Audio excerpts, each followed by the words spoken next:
What is up? Welcome to the WMMA Today podcast with Drake Riggs and I, Steve King. We don't have a hell of a lot to talk about. There's a recap. There's Twitter mailbag. There's one bit of news. There's some fights to talk about. Not much. So give us your questions, comments, concerns, and we got the time. As always, this show's about you guys, so give it to us. Let's go. Let's do it. Welcome, Jen, dropping the first comment of the day in. Good to see you, sir. But yes, Steve, we did have an event this past weekend, and a pretty enjoyable one, I thought. So yeah, it was good. It was actually a really good event. Yeah, UFC 265. We'll start off with the last female fight to take place of the evening, and not really surprised with how it went, Steve. Yeah, no. Tecia Torres ended up beating Angela Hill by a unanimous decision, and it was really unanimous. As you can see on the bottom there, a couple 30-27s. Tecia just looked amazing. She was on her game, man. Yeah, on point. This is what, 2 fights in a row where she's three now. 3 fights in a row. All right, where she's just on her shit. This is a scary Tecia right now.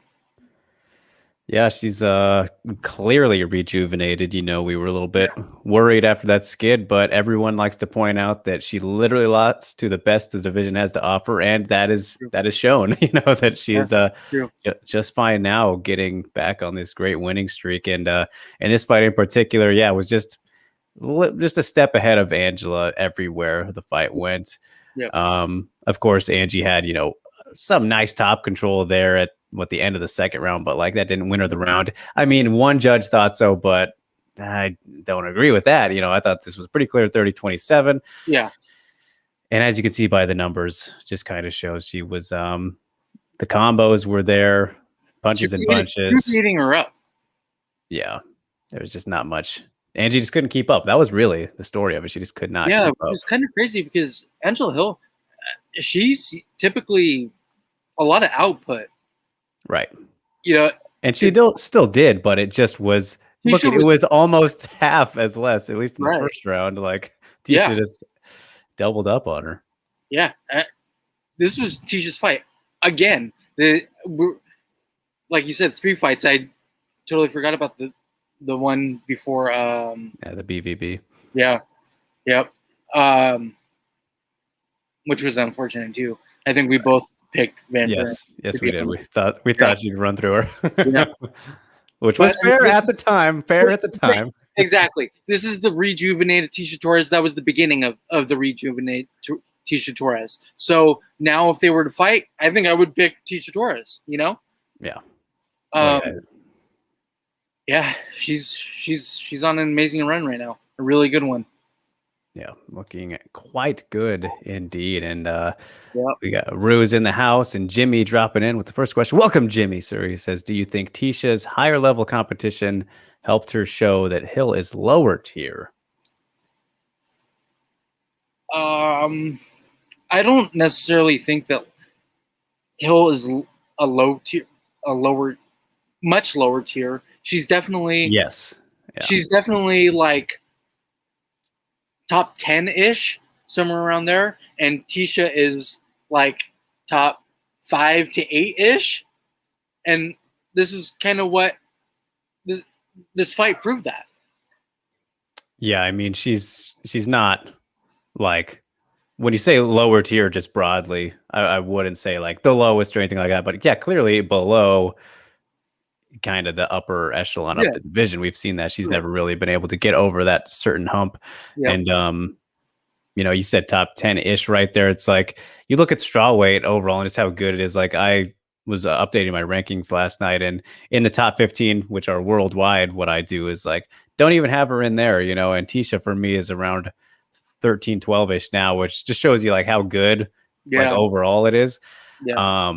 But in terms of, the tiers and everything, Jimmy, I think we've seen even before this fight that Angela's never quite been on that same level as, let's say, the Joannas and Roses and everything. Also above Tisha right now is Michelle Waterson, who Angela Hill had a hell of a fight against, right? Right. So like, she can be competitive, but she hasn't been able to, get past them yet. Yeah. My question is, does Angela Hill beat Felice Herrick?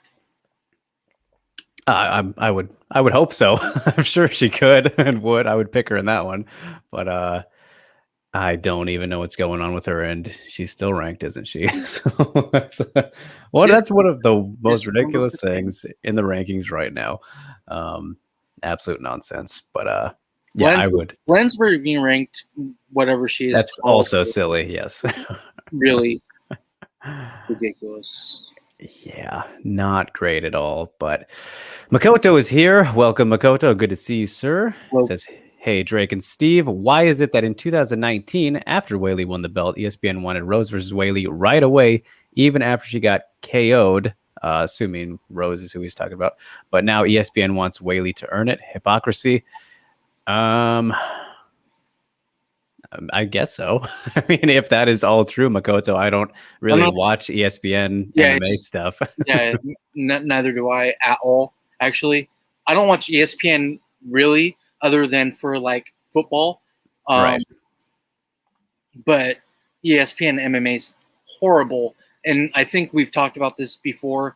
I personally cannot stand ESPN MMA. Like, I really don't like them at all. Oh, you didn't like Max Kellerman this week, Steve? I think that they're UFC ESPN shills, and they do nothing. They do nothing for the sport or for the fighters that aren't named Conor McGregor or Ronda Rousey types.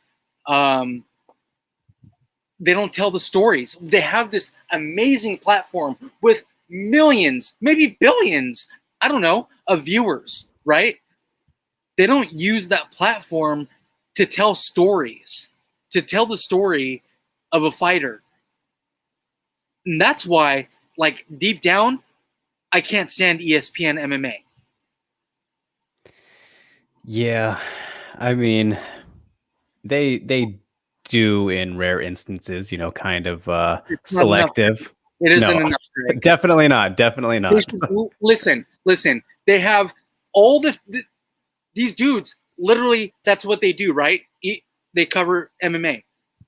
So why don't you go find the story of a prospect making his way up? If you have to do just the UFC, why don't you tell the story of Adrian Yanez? Why don't you tell the story of Randy Costa or these guys? Tell the story of Casey O'Neill. Yeah.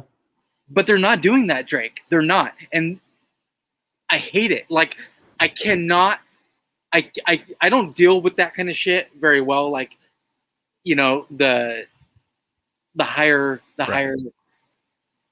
the ones with the most resources, not fully and utilizing them. Not doing their part for the sport. Yeah.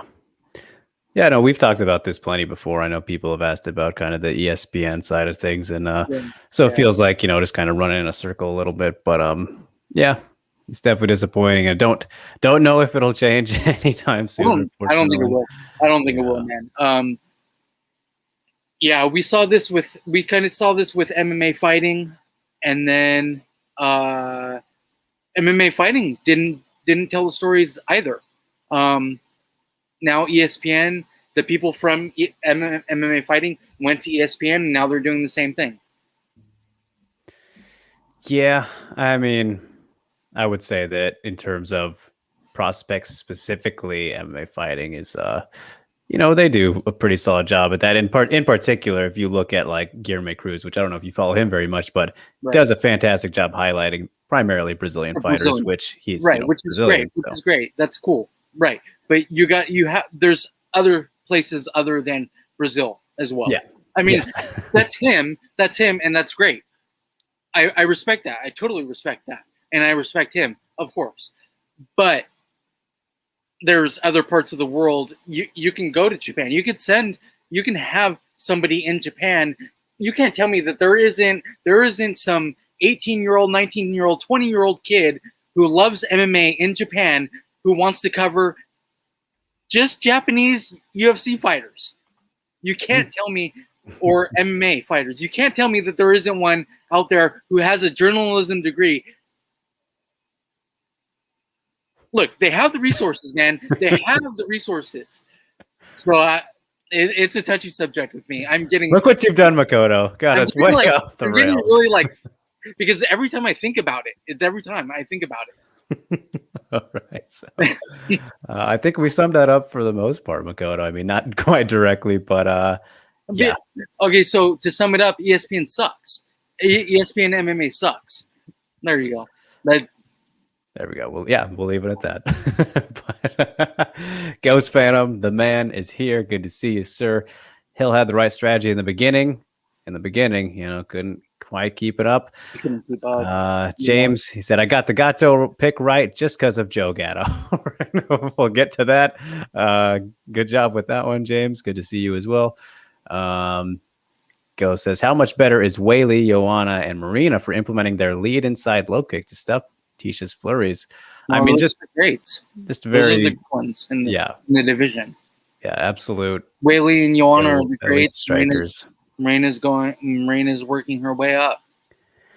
Yeah, and it's funny too because like all lankier, well, not Whaley exactly, but rangier strikers who going against a shorter Tisha, great way to shut her down. And Angela, obviously not quite as lanky as, let's say, Joanna and Marina, but most people have the length on Tisha, right? So, I mean, anyone should try and implement that. But, yeah, she's like barely 5 foot. Yeah, so, definitely goes to show kind of the striking fight IQ that those three possess there, Ghost. And, definitely.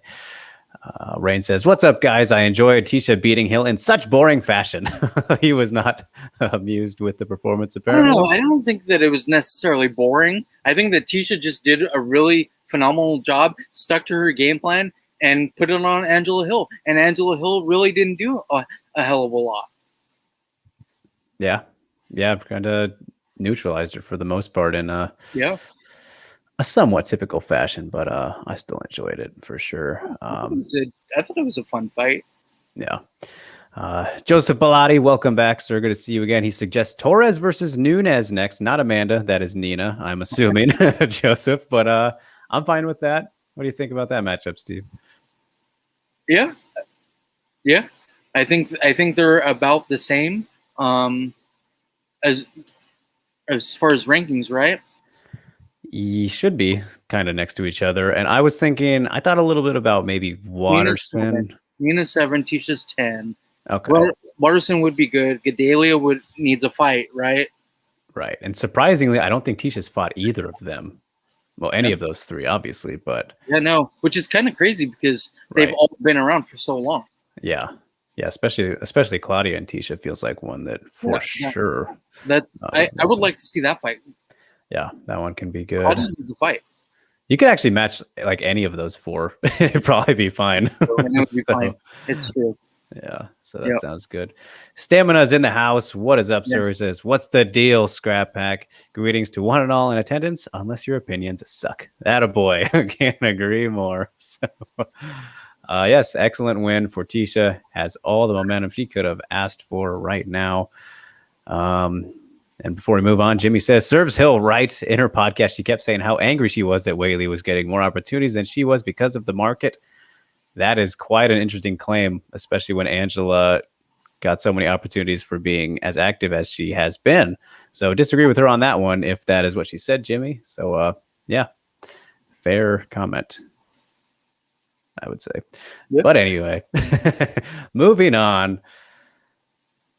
We had more strawweight action, and boy, oh boy, Steve, this was some heartbreak and happiness on each end of the spectrum, as we knew it was going to be. But you know me, I was very happy with this outcome because I love me some Jessica Penne, and boy, oh boy, did she earn that performance bonus. I loved it.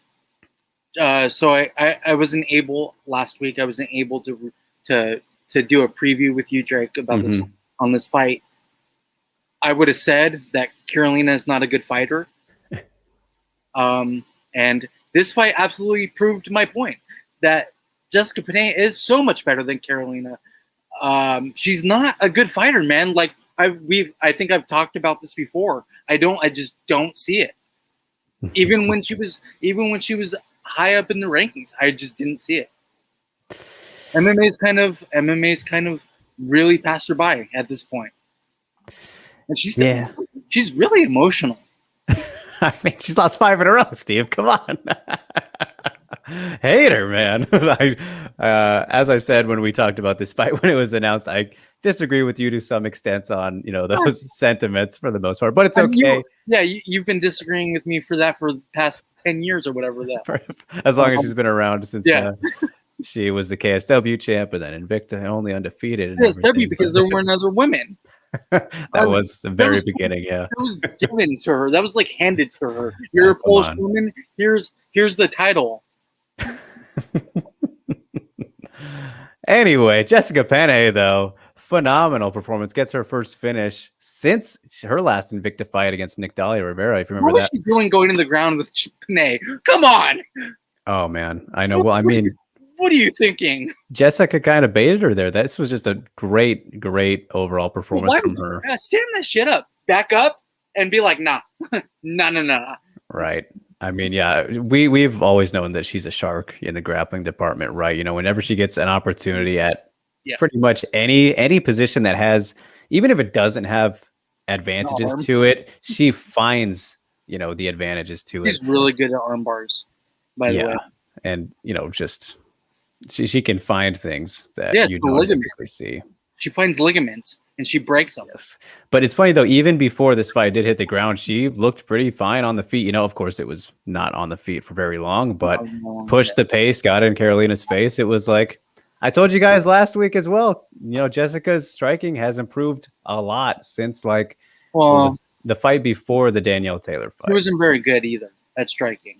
No, that's what I'm saying. She was primarily a grappler for most of her career. The ground game she's always been good at, but her striking wasn't good. So, of course, you would hope that there's improvements, much like Mackenzie Dern. Yeah. Yeah, exactly. So, this is just really, you can't not feel good for Jessica, though, after the time that she lost and, being able to get 2 fights in such a quick period of time, back-to-back wins. How about that? Her and Jin with winning streaks now. Make it happen, UFC. What are you fucking waiting for? Give me that fight already. That's what we got to do, Steve. It's too perfect now. I'm here for it. I like that fight. I'm just really happy that Carolina lost. At least you aren't shy to admit it, my man. So James says, Carolina low fight IQ? Carolina, what the fuck was she doing? It was... terrible. Jimmy to follow that up. Always get you guys mixed up with the avatars, but should not have played around on the ground. Joseph says Kovalkovich has not been the same since UFC 205. P.S. Sorry, I spelled her last name wrong. No, you nailed it, man. No, that's right. Yeah, since the Joanna fight, that's fair to say, because she hadn't lost until then. That was her first loss. So yeah, very true. Jin says, I couldn't believe Carolina went in the guard when after scoring on the feet the way she did. Because let's go back to the fight IQ. She's just not good, guys. Go says, I knew it was over when Carolina only had the Gable grip when defending the armbar with 2:39 left. Yep, that Gable grip was tough. There was no way that she was getting her arm out of that. There was no way. Yeah, it was interesting too, because I remember when Jessica initially, there was pretty much 2 arm bars in this fight, right? The second one that finished it, and then before that, she had the attempt right before Carolina tried to slam her off. You remember that? Yeah, where she almost got. Well, I thought that Carolina screamed a little bit, which that means you tap. That's in the rules that if you make a noise like you're in pain, that's fight's supposed to stop. You could see her mouth kind of open. I don't, I'd have to go back and listen if she made a noise, but I was like, oh, well, did they just miss the end of the fight? That was a verbal tap. But either way, Jessica was not going to give that up. And yeah, man, Excellent stuff, obviously. Stamina says, for much the same reason as Cyphers did with Dern, the technical/medical term for it is a brain fart. Thank you for providing us with that. And he's here, Steve. Elvin! Yep. Good evening, gentlemen. Enjoyed UFC 265. It was a fun card indeed, Elvin. And thankfully, we didn't see any robberies in Texas. I was very happy about that. Some pretty shitty individual cards, but overall, no robberies, which was good. Man, did you feel bad for Derek Lewis? I thought he was going to lose, but right. did you feel bad for him? Like all that hype around the hometown guy, and they really made that fight about him and not really about the guy who should have been hyped. I don't feel bad for him. Like he was gonna they were getting the main event over Nunes, and this was an interim title fight that didn't need to be made. I mean, I guess I do feel a little bit more bad for him, but not bad for the UFC that it didn't work out how they wanted. I don't feel bad for the UFC at all. They're idiots. Yeah. They're idiots. I mean, Amanda Nunes obviously should have been the headliner anyway. That fight had no business being for an interim title because Francis Ngannou has been a champion for what, 6 months? Less than that, I'm pretty sure. Well, that fight was in, I don't remember what that fight was. April? April? Yeah, April, I think. March, April. Maybe the end of March. Either way, not very long, and Francis is fine. Just ridiculous. Terrible. Yeah. So, terrible, as Charles Barkley would say. Rue says, Joanna working out with Carolina didn't help her. Nope, clearly did not. But is Joanna even a fighter anymore? She still knows things, Steve. You were just hating on the Polish today. Jin asks, maybe Where's time Jan? for... Where's Jan? Where's Jan? Jin says maybe time for Carolina to retire. I would agree with that. Indeed, she probably should have after Jiaonan beat her up. Obviously, she should have. Clearly, didn't show us anything here, unfortunately. But was that crying thing? Did that mean that she retired?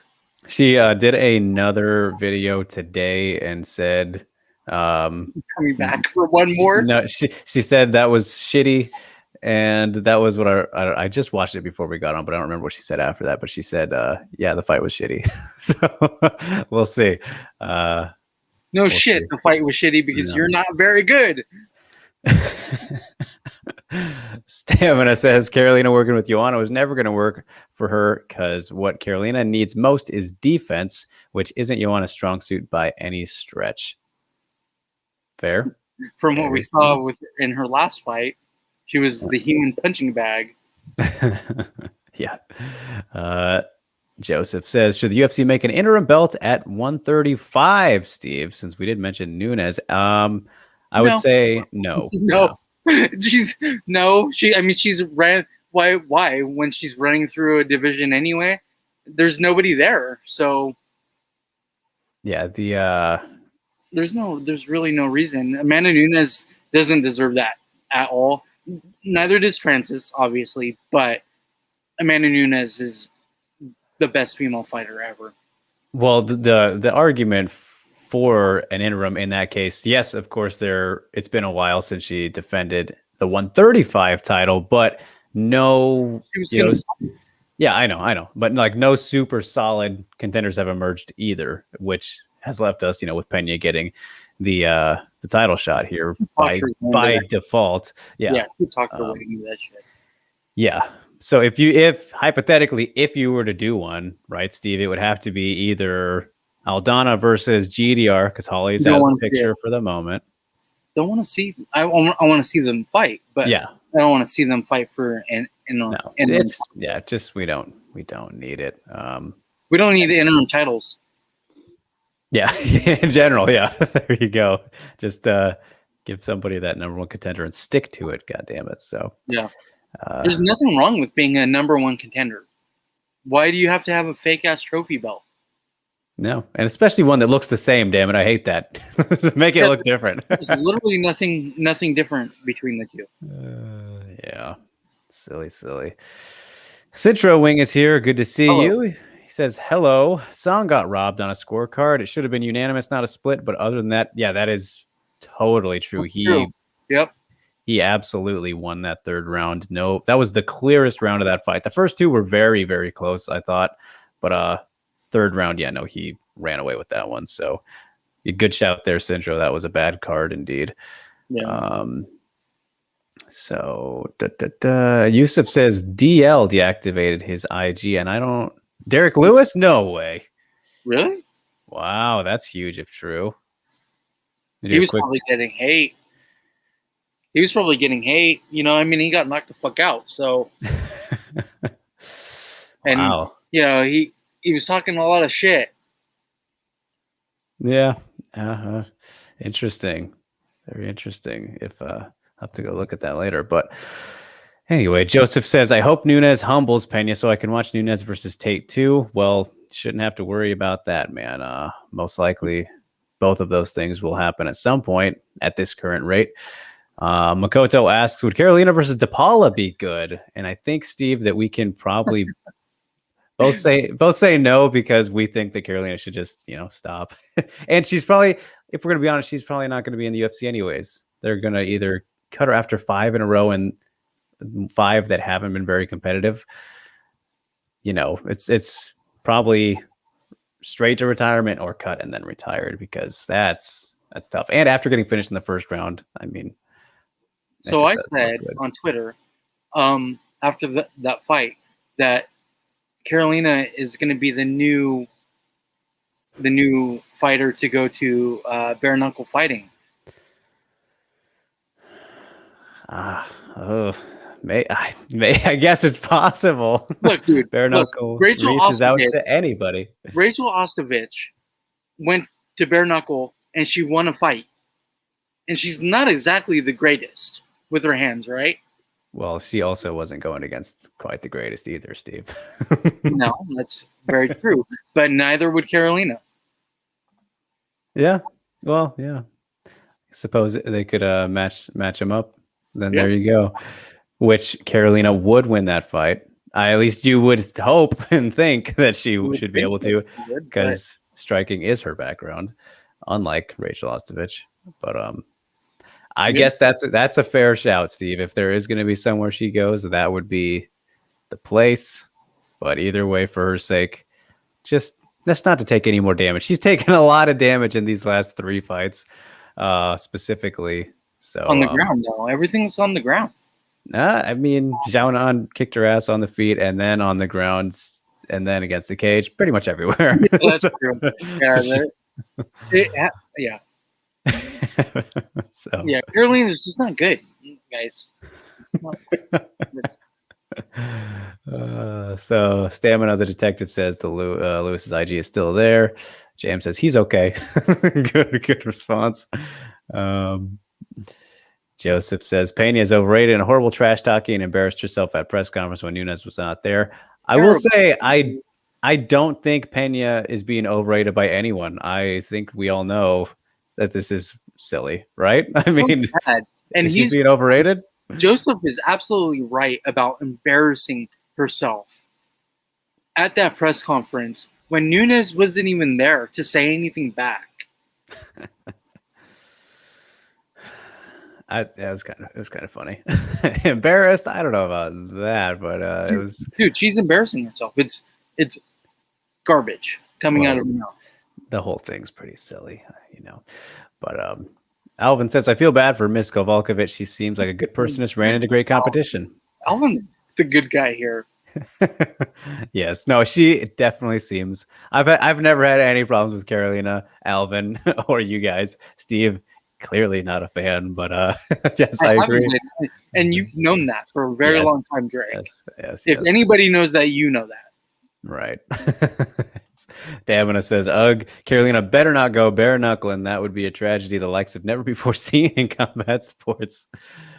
I mean, it would be fun though. Come on. Rachel Ostovich and Carolina fighting each other. They both suck. James says overrated. How could Pena be overrated if no one thinks she's going to win? That's what I'm kind of saying. I Right. don't agree with that assessment necessarily. But Jin says, would Pena be a good gatekeeper at 15? I mean, in theory, but honestly, she's looking pretty solid. And I mean, of course, the Loopy fight was very, close. And I do believe that Loopy should have won that one, as do, many others. But she hung in there with a very good prospect. That was a pretty gatekeeper-y kind of matchup, Jin. And of course, that was supposed to be the first fight. That was supposed to be Penne versus Goldie, which I think Penne, as we've seen after Goldie's last performance, Penne would have beat her as well. Yeah. I don't know. Jessica's looking good. And of course, Carolina beating her, Steve will say, is not the best win you could have, especially right now. But I mean, the way that she did it how she was supposed to do it, right, Steve? If you're going to beat someone who's at that point in their career, like Carolina is, 4 straight losses, 35, 36-ish now, at the back end, obviously.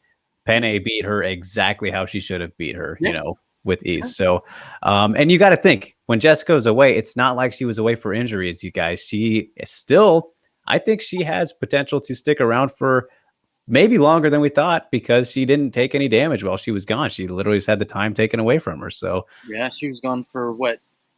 4 years. 4 years? Yeah. That's a long time. But she wasn't, like Drake said, she wasn't taking damage that whole entire 4 years. Yeah. And that's why you see guys like Dan Hardy thinking all of a sudden, I can come back. I might be 38 or whatever, but look, I haven't fought since I was 31, 7 years ago. Yeah. Nick Diaz is coming back. He hasn't fought in fucking 3 years, 4 years. Yeah. Yeah, but I mean, I don't know if those two are training necessarily as consistently as Penne. I don't know for sure. Maybe they were, of course, longer Nick periods Diaz of time. not training? I mean, he was drinking a lot there for a bit, Steve. Dude, but still, even when he was drinking, he was still doing marathons, triathlons. Anyway, the point of Penne is because of her experience and age, Jin, I think, yeah, you would think she's definitely looking like a fantastic gatekeeper right now. And I'm sure, I mean, you would think the UFC might try and use her that way because of those things, but they made this matchup, which was 2 experienced fighters going against each other, which I like to see. And I want the Jin fight, which would be kind of gatekeeper versus gatekeeper in theory.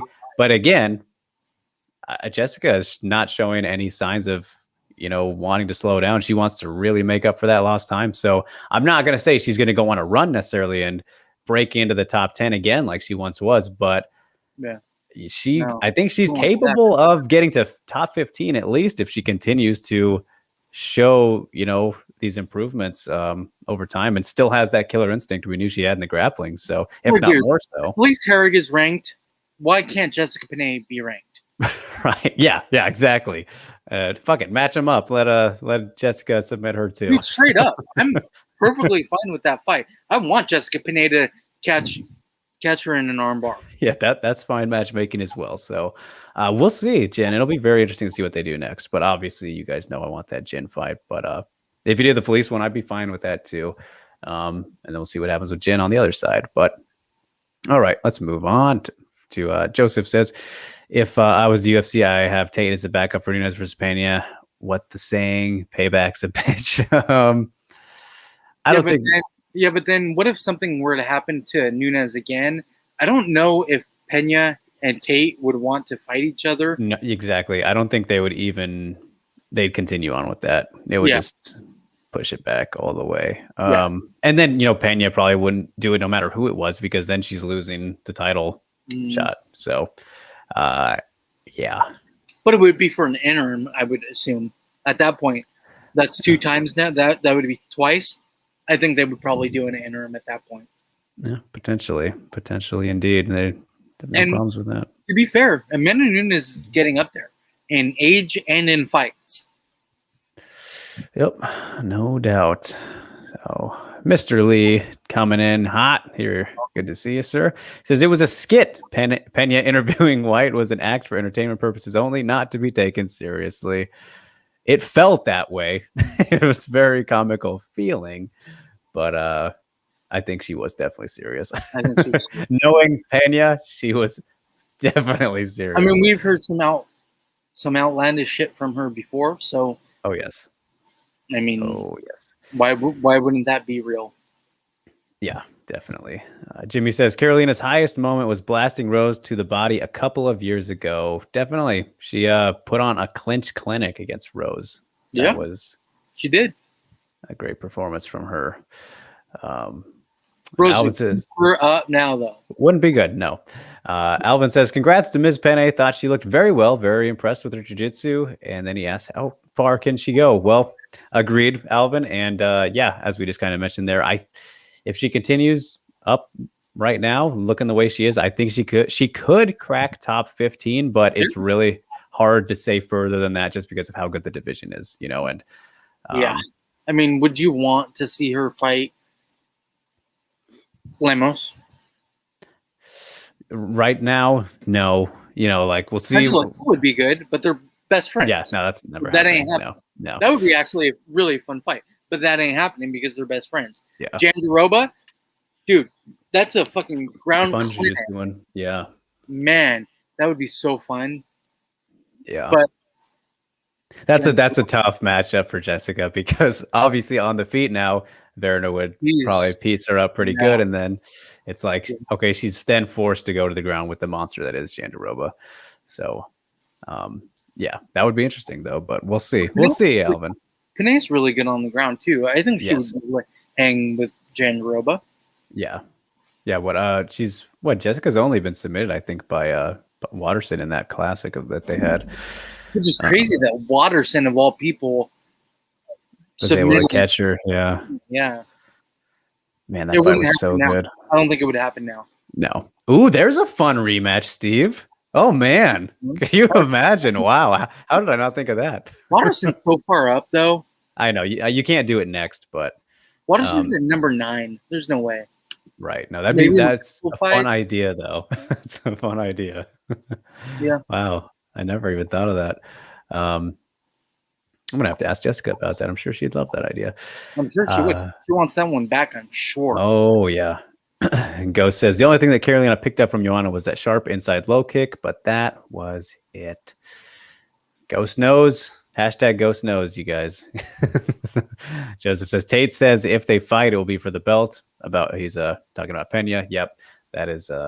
She did say that recently. Jin says that would be like the Burns versus Usman if Nunes versus Pena got canceled. The only difference is Burns is actually good. Well played. Yusuf likes Pena's confidence. Of course. Stamina says Pena was super serious, but so what? She got what she's always wanted without quote unquote earning it in the conventional sense. She's gonna go all out, not to get passed over like others have. That's what that is. Yeah, yep, I agree. She definitely mouthed her way into a fight against Amanda Nunes. Good for her. Until it happens. So, anyway, you guys, as for the final fight of UFC 265, could talk about this one all day, of course, but we did have a flyweight fight that didn't kick off the night, but what was the second fight of the night, Steve? And a return and finally a debut from one half, the winner, actually, and a damn good performance. Yeah. Melissa Gatto beat Victoria Leonardo by second round TKO, and it was a doctor stoppage. What happened with Leonardo? Did her arm break? Yes. So Gatto thinks that it happened on this Kimura attempt here when she was going for the arm. But I don't know. I was feeling like it might have been when she was hitting the whizzer on her. I think so. Ripping it pretty hard. I didn't see this fight live. I ended up watching it again, though. But I don't think it was during the Kimura. Yeah. I think it was before that. Well, because if you look at it, was like kind of by the wrist, it looked like. So for that to be from a Kimura attempt, that just doesn't sound right. You know, I'd have to go back and look at that whole sequence. But remembering the whizzer, I was like, well, of course it can happen right there. She was using it very nicely. But yeah. Yeah, Melissa Gatto looked awesome in this fight. Welcome to the UFC. Welcome back after, what was it, almost 3 years away, however long it was since she got the Kimura, speaking of, on Carol Hosa. A fantastic win in hindsight. And yeah, I was saying it last week, Steve. You didn't get to, break down with me, but Melissa Gatto, if she came in how we know that she could, if all those years back, she was going to win this fight. But she didn't really show. She wasn't been much of a striker to this level before that. So she showed some improvements, no ring rust.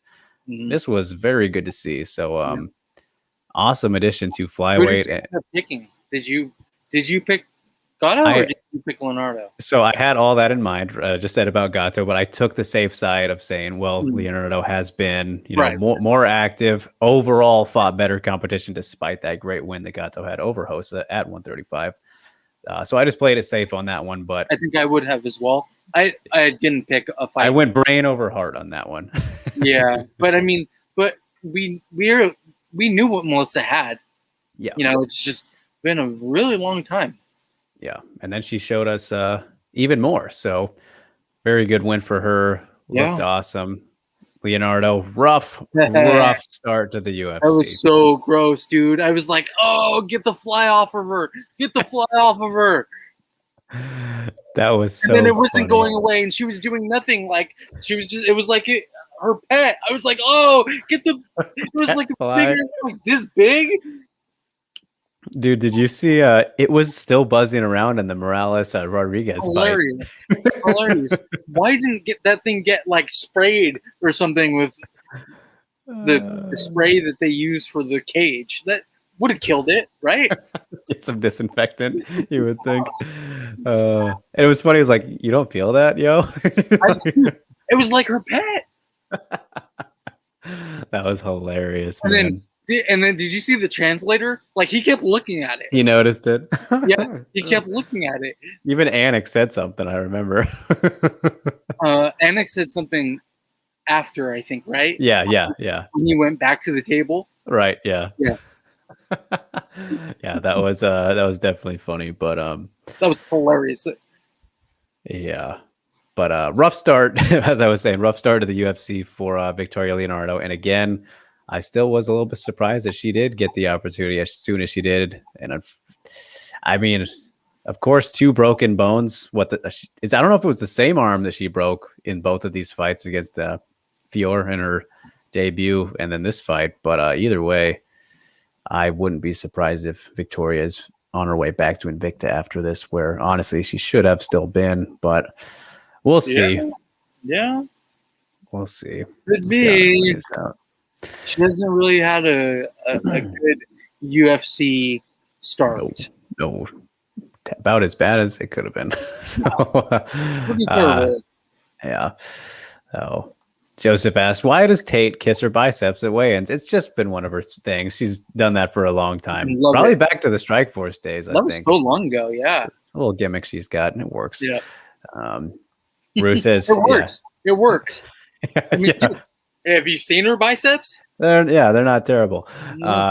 Rue says, how would Waterson versus Penne look the second time, like you guys said earlier? I mean, I think it would be a pretty different fight, but it would still be very fun. It's hard to match that first fight they had. For my money, I think that is the best women's fight of all time. That was a great. Just so good. Yeah. And that was so long ago. Yeah, at atomweight. I think a little bit amplified by it being for a title, all these things. So I don't know if it's just hard. It's hard to top that again if they were to have a rematch, but I definitely think it would be probably just as competitive, but looking a little different. So James giving shout outs to Impractical Jokers up in here.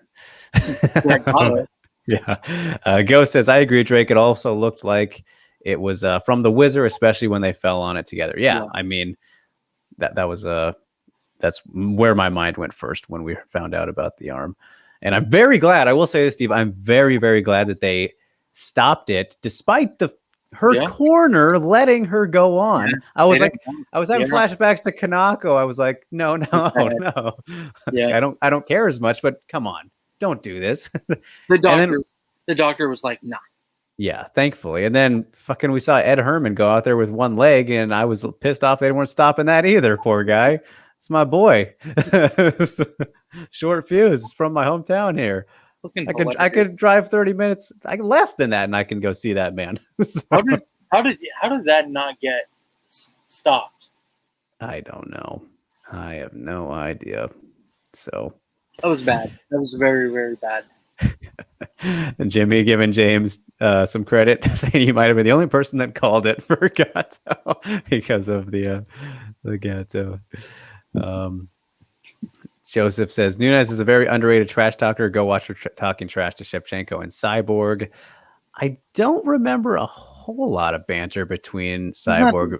She's not that great at talking shit. I mean, it's not like traditional super insulting. Like she talks with logic, which I do enjoy that probably a little bit more, you know, because it's like you're saying stupid stuff, but this is what actually happened.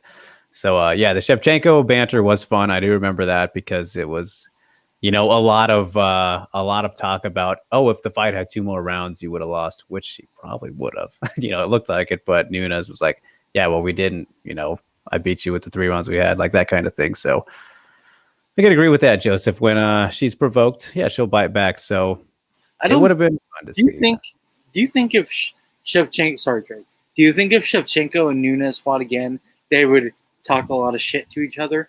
I don't think they would. No. I think they're both champions now. They've been around forever. You know, I don't think there would be a lot of shit talking between the two. Yeah. Around. Yeah, probably not at this stage. I don't think so. Yeah. Jin says the fly has become a meme. I bet it was the same one on Pence. Vice President at the time, Vice President Pence. Yeah. And he was doing the debate. The fact that he has the whitest hair of all time made that perfect. You know, like you can just see it so clearly. So funny. Yeah. Oh man.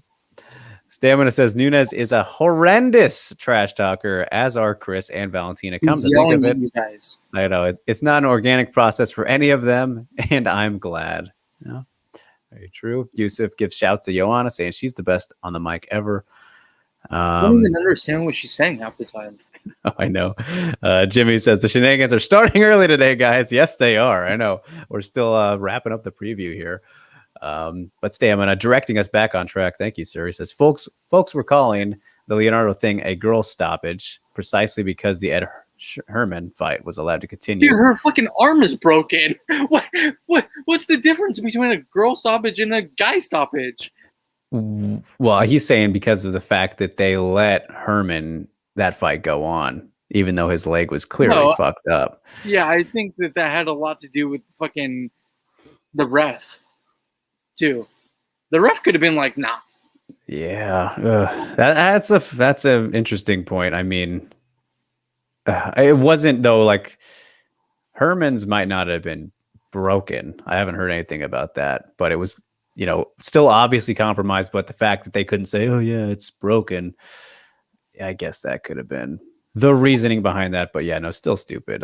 No, the doctor literally knew at that very moment that her arm was fucked and broken. Yeah. So that's why she said it's not working. Like, yeah, my arm's not working. My arm's not working, or it's not working, or whatever it was. So ridiculous. So ridiculous. But yeah, Melissa Gatto looked absolutely fantastic right there. Mm-hmm. So very excited to see what's next for her. And you know, good options to choose from kind of coming up at flyweight. So we'll see where that goes. But you guys, that is the end of UFC 265's recap. Well, there was plenty to talk about right there. I know we went off the rails a little bit with some comments, but still a lot to dissect, and good stuff. Good stuff. Right before, Steve, we get into this weekend's Phantom Punch breakdown. Did you see this part of last week's episode where? No, I was gone by all right. Yeah, so have dedicated now Ghost's analysis now has his own dedicated segment now, which I have already uploaded the past 3 to the YouTube channel right here if you guys want to go back. Loves it. Yes, you guys are ready for episode number 4. Dan says, holy shit, these are awesome. Yep. Brace yourselves, guys. I haven't even said who it's for yet, but got a clue in Steve. So yeah, last week, we started off with doing it this way, where because it's pretty much its own separate thing. It before it's long enough to where separated from the mailbag a little bit, and he really went all out in terms of starting things properly for this one. So you guys, it is actually the same fighter that we had last week, the wonderful GOAT herself, Ayaka Hamasaki, but we are going to be looking at her grappling instead today. So Fan of Punch breakdown number 4 is Ayaka Hamasaki's grappling wizardry. So let's pull it up. We looked at her striking last week, which really got people excited and wanting to see the Fujino rematch, wanting to go back and watch her other fights. So let's get into it again and get you guys hyped up for more Ayaka, which I'm never going to complain about. So thanks, Ghost. Let's get into it. We pull it up. We have full-on video slideshow presentation this time. So that's how crazy we're getting. We're going all the way. Full screen for you guys. No audio. I will provide the narration, and Steve will have his commentary, as always. So here we are. The 4 principles of judo, which I'm going to have to work on my pausing and stopping skills here. He says base, posture, connection, and pressure. Base is defined as how your feet are positioned to the ground. Posture is your body shape in relation to your opponent. Connection is where base and posture meets. Pressure is the force applied through connection at a proper angle. All right. Amazing. Normally, base, posture, connection, and pressure are applied in that order, but what makes Ayaka's grappling special is her ability to use connection and pressure when her base and posture are compromised. Right. Here we start off.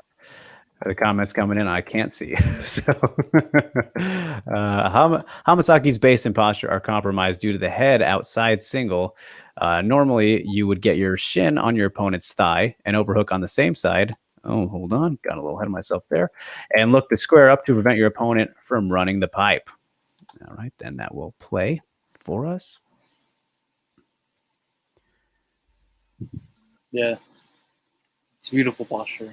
Hamasaki, instead of fighting for position, looks for the Kimura trap to turn this wrestling exchange into a grappling exchange, even though it does sacrifice position on the ground.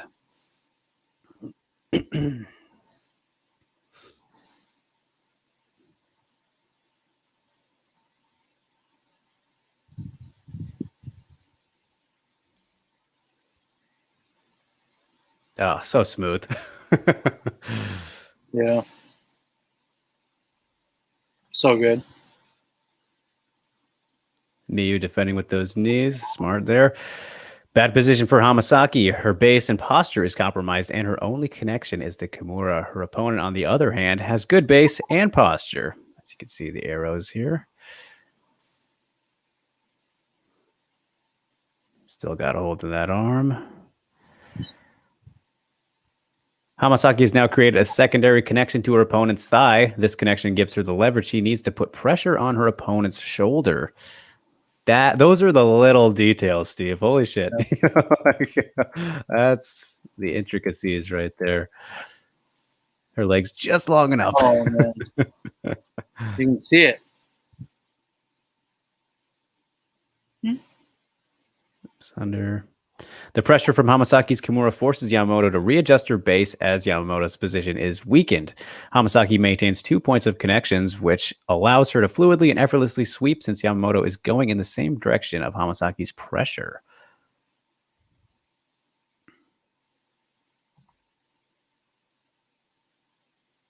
This is what separates Hamasaki in terms of grappling from the rest of the atomweights. As soon as she got the sweep, she immediately secures her base and her posture before connecting her hips to Yamamoto.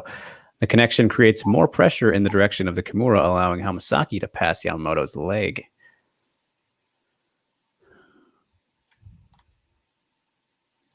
I don't want to miss any little bits there.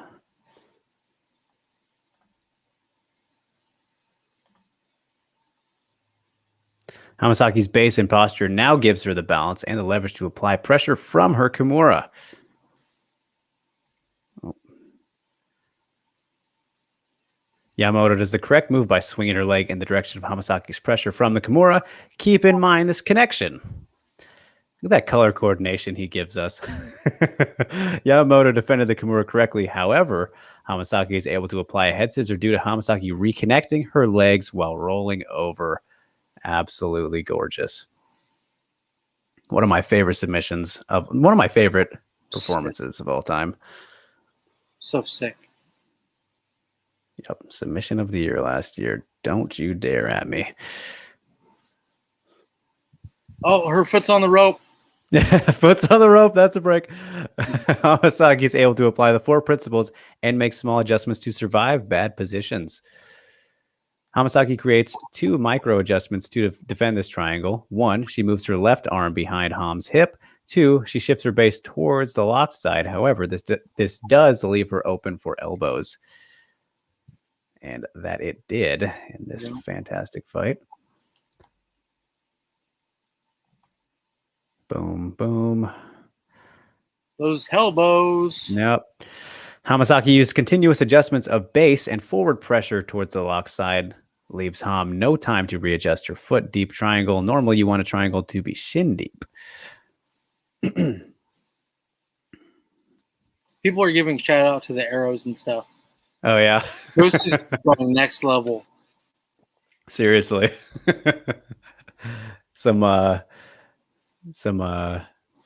Notice the space that Hamasaki has created from all the base and pressure adjustments she keeps making.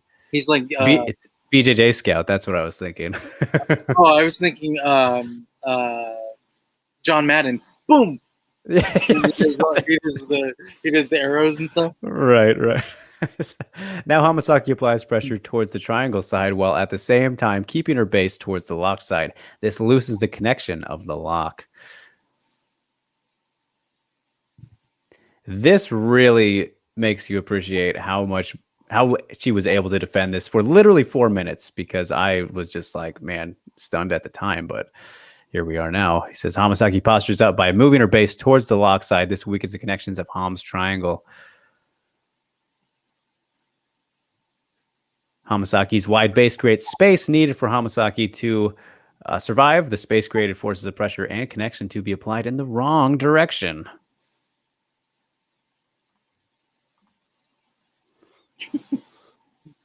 The little doodles. I don't know if he had audio on this. No, he didn't. Tightening it back up. It's crazy. That whole round was pretty much in the triangle. That second round of that fight. How did she last so long? Oh, she's out. Get on out.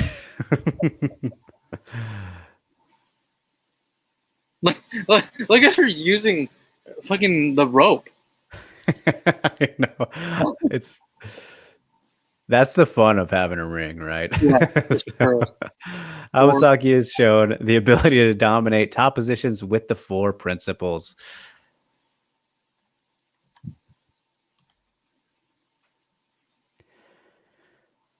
Oh, here we are against Tomo. The best way to defend in this position is for Tomo to make frames and face Hamasaki. Hamasaki shuts this defense down by frame that she makes to set up her Kimura. And what a nasty Kimura it ends up being. She's so good, dude. Yeah. I mean, obviously she's great. But like when it's like getting broke down like this, man. I know. Yeah, you're gonna have to go watch the striking one, man, because that was beautiful too. I will. On the channel now, you guys. By moving her leg back, Hamasaki is able to remove the space needed for Tomo to turn towards her. The connection of the Kimura consolidates Hamasaki's superior position, giving her attacking opportunities. Yeah.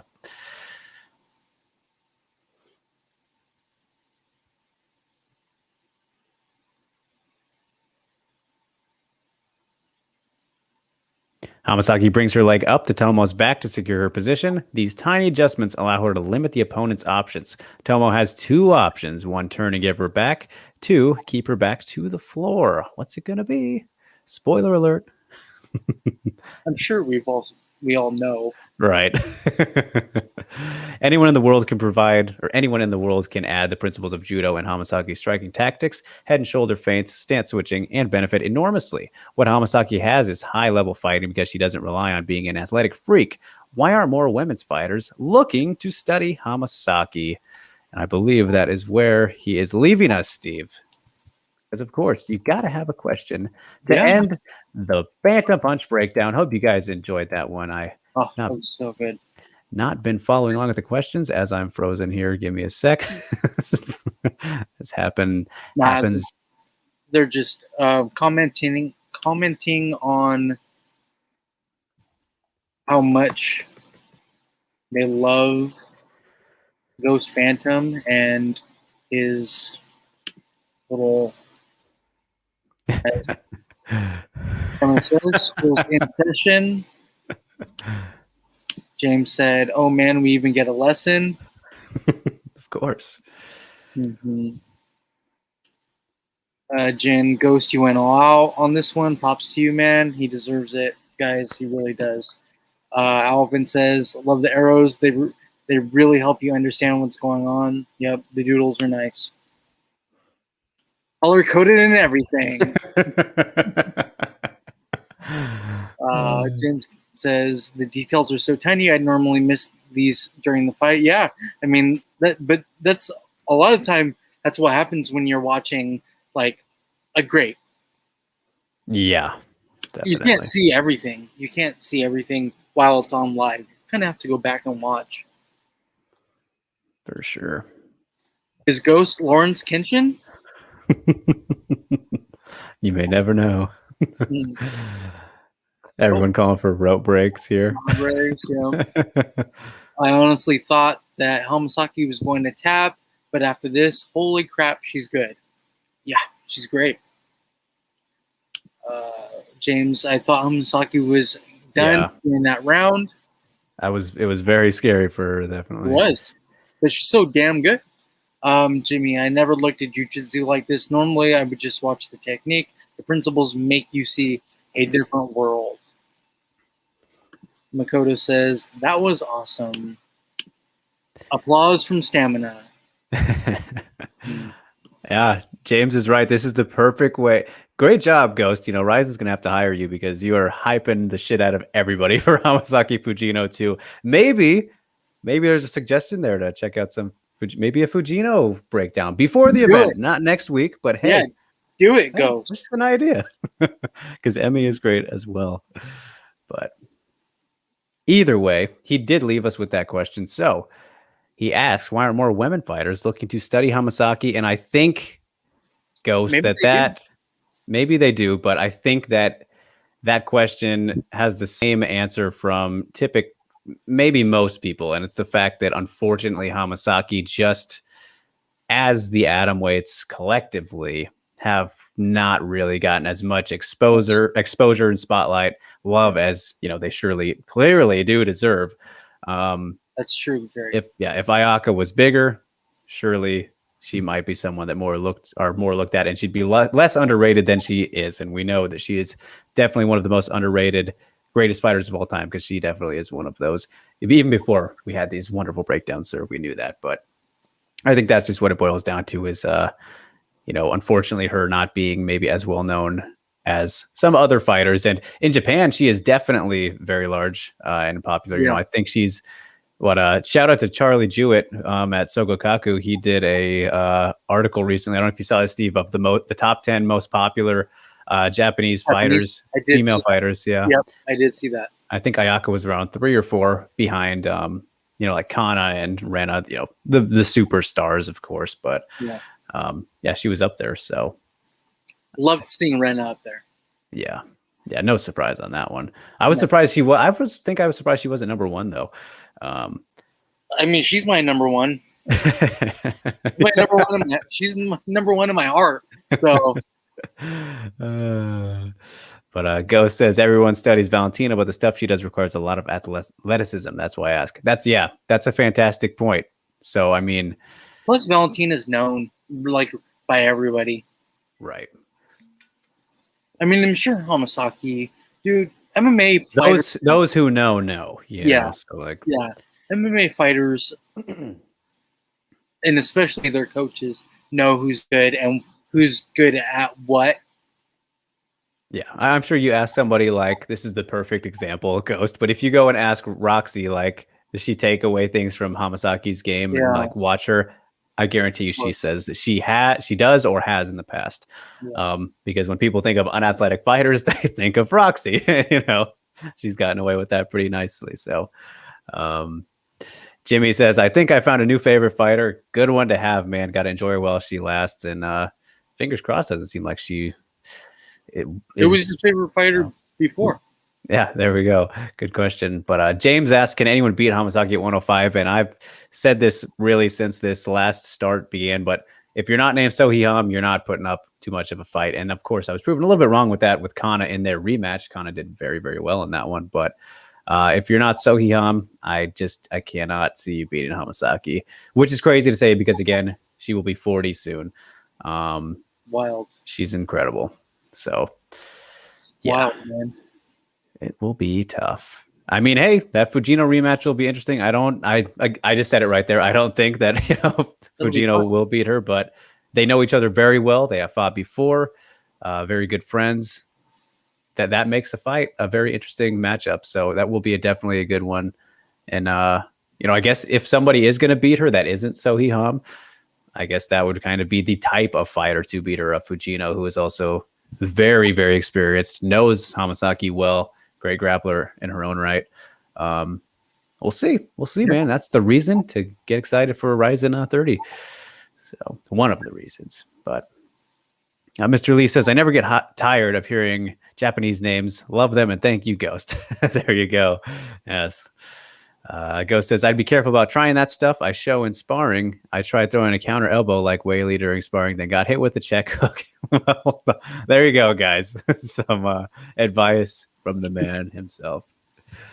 Good to share the experience. But Phantom Punch breakdown number 4, a beautiful one, and very excited to see what else he has in store with this color coordination and excellent new style upgrades, right, from the Twitter DMs. I told him about that last week, Steve, and I was like, figure something out. But he gave me way more than I ever could have asked for. So incredibly appreciative, man. You really went all out for that. And I'm sure that took some time. So let's go.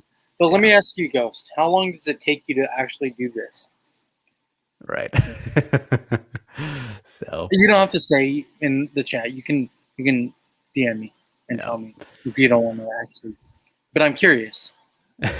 I'm sure most people are. So anyway, let's get on to the Twitter mailbag now, as we have a pretty, an all right load. But he's got his answer right there. About 2 hours, so which not actually too shabby. Isn't bad, to be honest. No, for how well that was done. Like that's pretty good indeed. Yeah, for the editing, of course, is what takes up most of the time. Yeah. And Joseph is really into the Pena versus Nunes fight. he's like still talking about it. We did a whole. Did he say anything about the breakdown just now? No, nothing. And he was like, "All right, I'm done with this. Let's go back to Julia and Pena and Amanda Nunes." That's amazing. Okay, what does he say? He says Pena will get outclassed on the feet and the ground by Nunes. The only one that can beat Nunes is Shevchenko. The people in Canada booed the hell out of Amanda. Boo, Amanda. Boo. I mean, I agree with everything he's saying. So, yeah. All right. Twitter mailbag time. Anyways, love it, Joseph. Thanks for showing up, man. So we'll start off here with who is it? Aaron. Aaron is in here. Mr. Beckham, who is, I don't think he's here with us live. If you are, let yourself be known, sir. But usually hops on in. One comment. Yep. But he's taking us back to UFC 265, Steve. So here we are, kicking off the mailbag. I've always been pulling for Little Tornado. He means tiny. How much advancement have you both seen in her in the last couple of years? And what do you both see from her in a year's time? Good questions. I mean, we kind of already hit on that because of her the recap of the fight. But her last couple of years have been a bumpy road, to be honest. Like, she lost, what was 4 in a row? Yeah, I think it was 4. Yeah, 4 in a row, and then she comes back and she wins 3 in a row. It's been a bumpy couple of years for the tiny tornado, for Torres. What do you see from her in a this time? Well, if she keeps the way that she's going now, she can fight people in the top 10. Yeah. I mean, she deserves to look up anyway right now, right? She's number 10 as it is. Yeah, 1-3 in a row. Yeah, she definitely deserves. We talked about Nina Nunes already. Yeah. Julia, Waterson, those are all really good fights for her. Yeah. And they're all top 10. Yeah, definitely. So I don't see her fighting Mackenzie Dern. No. And Rain makes an interesting argument that I might agree with a little bit. He says, I don't think Tisha has really improved. She can't really do that stuff she did against the top 3, which I'll probably agree with. But for me, the big, how much she's advanced, have you seen in the last couple of years, as Aaron is asking here? I think that really the biggest difference I've seen out of Tisha on this stretch in particular against these last 3 has been kind of her aggressiveness and willingness to, really try and finish a bit more, because that's kind of been the thing about Tisha. Her, most of her career, she's been a decision machine. That's just how it is. And, has obviously gotten critique for it, as some people do think she's boring, which is, don't agree with that. And we got into it a bit last week, but, yeah, I just think the aggression has kind of, and the willingness to throw caution to the wind has been a big thing for her, and to finding that killer instinct. But from a year's time from now, it's hard to tell, depending on how active she's going to be and who she gets matched up with. I think that she can probably get pretty close to that top 5, but again, then she's going to run into the same people that beat her on that same stretch. So yeah, she's not beating anybody in the top 5. Yeah. But I mean, there's always really good matchups inside the top 10. Right. So,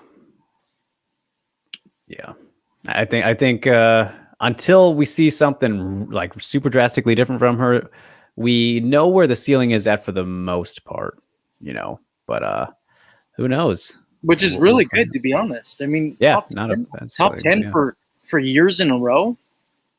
Yeah. And James, good point here. Maybe facing the best made her improve. Yeah, I mean, she's clearly looked better than she ever has right now. Clearly has improved, right? Yeah, but Ghost also on the same boat as Rain. He says, I don't think she's improved either. That sidekick to the lead knee and her flurries was shut down pretty quickly by Joanna and Wei Li. Those are the champions of the division, though. There's difference between Angela Hill and Joanna and Wei Li. And it'd be interesting to see if she would try those, same tactics again, which, obviously she wouldn't be able to get them off. Right. So, yeah, it's tricky. She would benefit from that atomweight coming in. There's a few fighters that would really benefit from atomweight. Yeah, definitely. That you can see being maybe a champion. Yeah, Tisha's one of them at atomweight. Yeah, for sure. So Stamina says Tisha hasn't shown us new wrinkles to her game per se, but she's gotten her head right and ramped up the tenacity. As I was saying, she'll go for it more, which is all we can ask out of these broads. So yeah, he's on the same page as me there, and I think you as well, Steve. So yeah.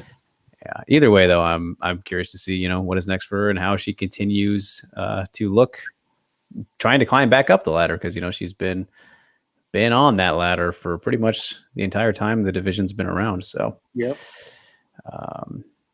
Well, yes, James, of course, she is the champion right now, the number 1 in the world. Hamasaki, he says, if there was an atomweight Hamasaki would be the champ, not Tisha. Yes, and But also, she's 40. right.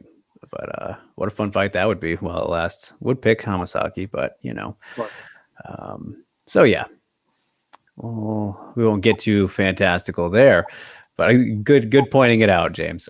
So thank you, Aaron, for the submission in the Twitter mailbag this week. As we continue on, we got one from, who was the other person? Head Kick Steve, who takes us back to the other fight on the UFC 265. What do you make of Victoria Leonardo's last couple fights with the broken arms and whatnot? Do you think she belongs in the UFC? So kind of addressed it already when we talked about her, but I mean, I was surprised that they did bring her in initially. I thought, especially after she wasn't ready. Yeah, and beating somebody in Chelsea Hackett she's still incredibly green, and they overhyped the shit out of her for whatever reason, marketability, Steve, maybe, I don't know. But with Chelsea Hackett, yeah.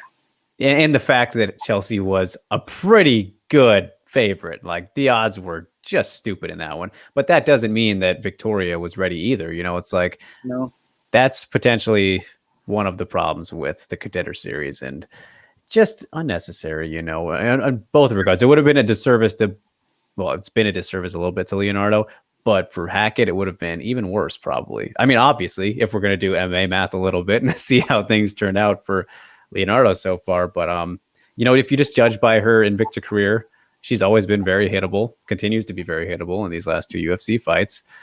Clearly. Yeah, it just I just think there was some more to work on. So yeah, she's still young too, though, but she got thrown in there too soon, much too soon.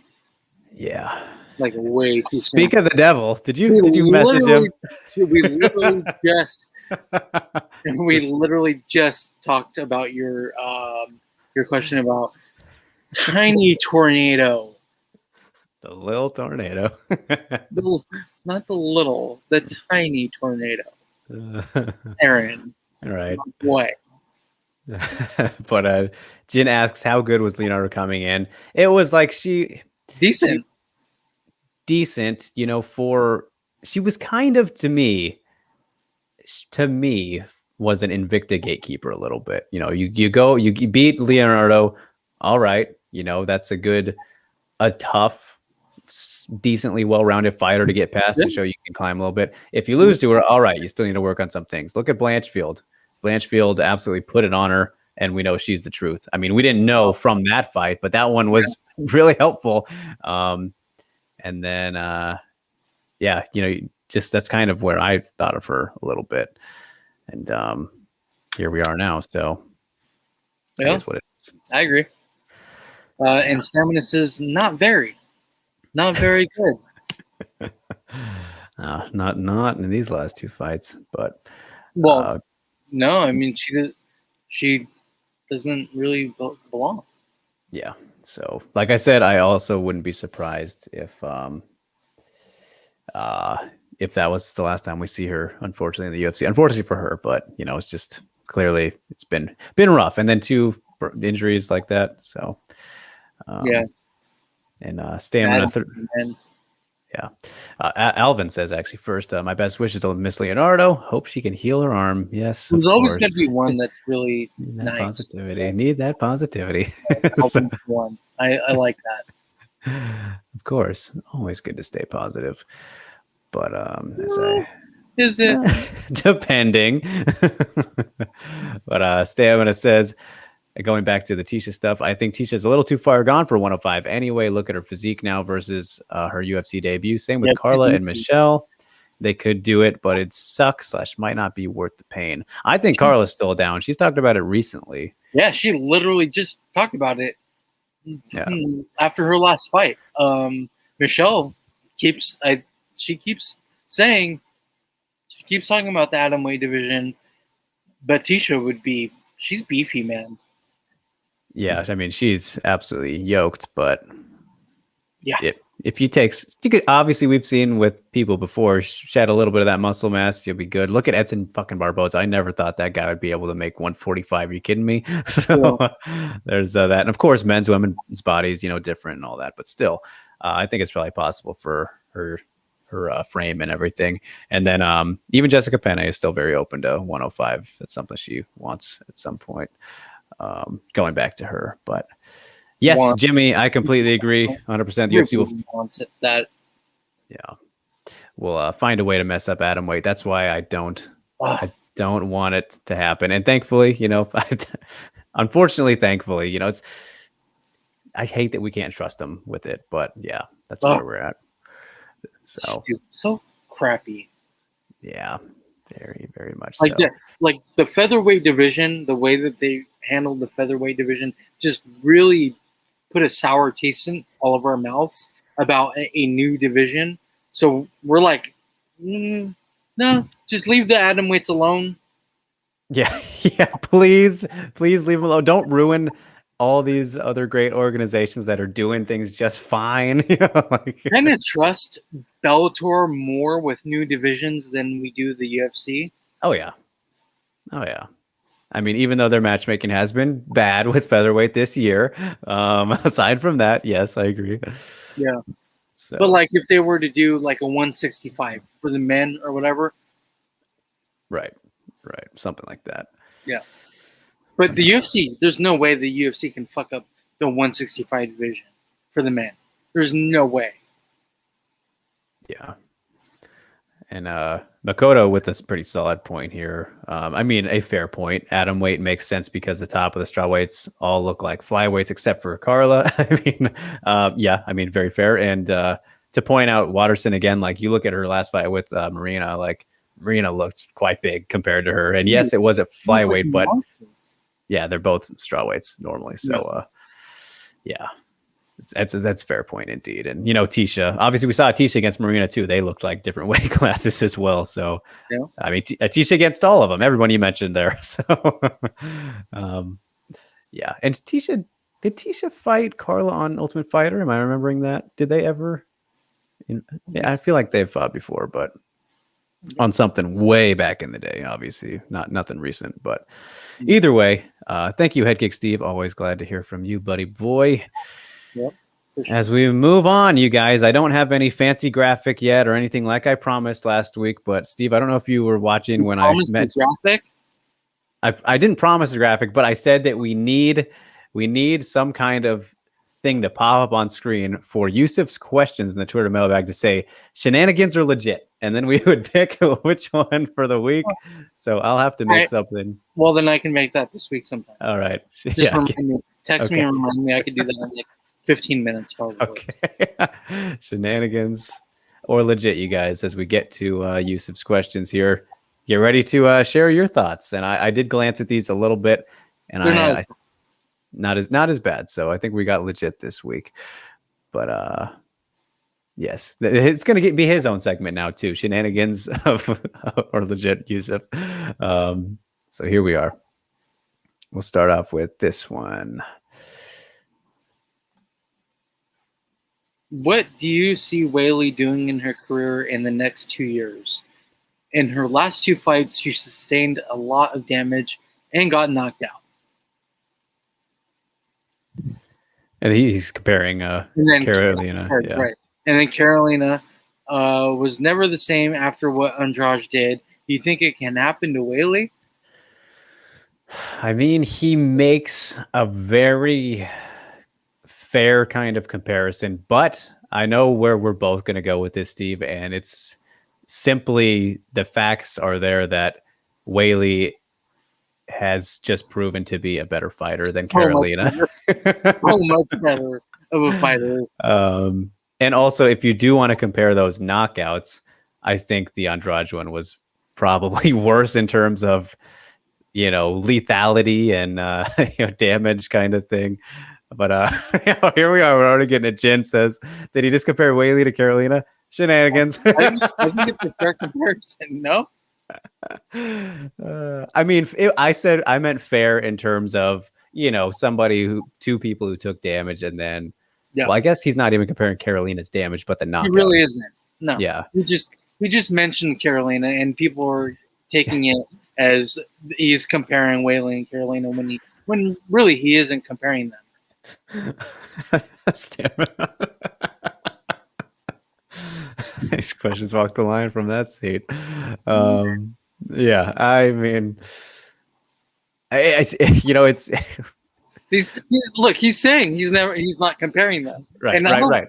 I don't think he is. I think he's just you guys are getting hung up on him mentioning Carolina and Whaley in the same sentence. You guys are getting hung up on that. Read the sentence over. Carolina was never same after what Andrade did. Do you think it can happen to Whaley? He's not comparing Carolina and Whaley. He isn't. Okay, well, if he was, then he was. He's not. Though. I know. But I mean, yeah. To not compare, Yusuf. It's hard. We don't really know yet, right? We'll have to see how she looks in the next fight. But I mean, that can happen with any fighter, and in the case of the Rose knockout, and coming after the crazy war with Joanna, where yes, she did take plenty of damage. And the type of knockout, as clean as it was from Rose and all that, I don't think you can use it as a indicator of her chin fading or anything like that. Not to say you're insinuating such a thing, but if Whaley had got knocked out with like a real light punch, like let's say a jab or something, put her down like that, then all right, maybe there's cause for concern. But I don't think so just yet. We'll have to see. But again, we can't really answer the question till we see what happens.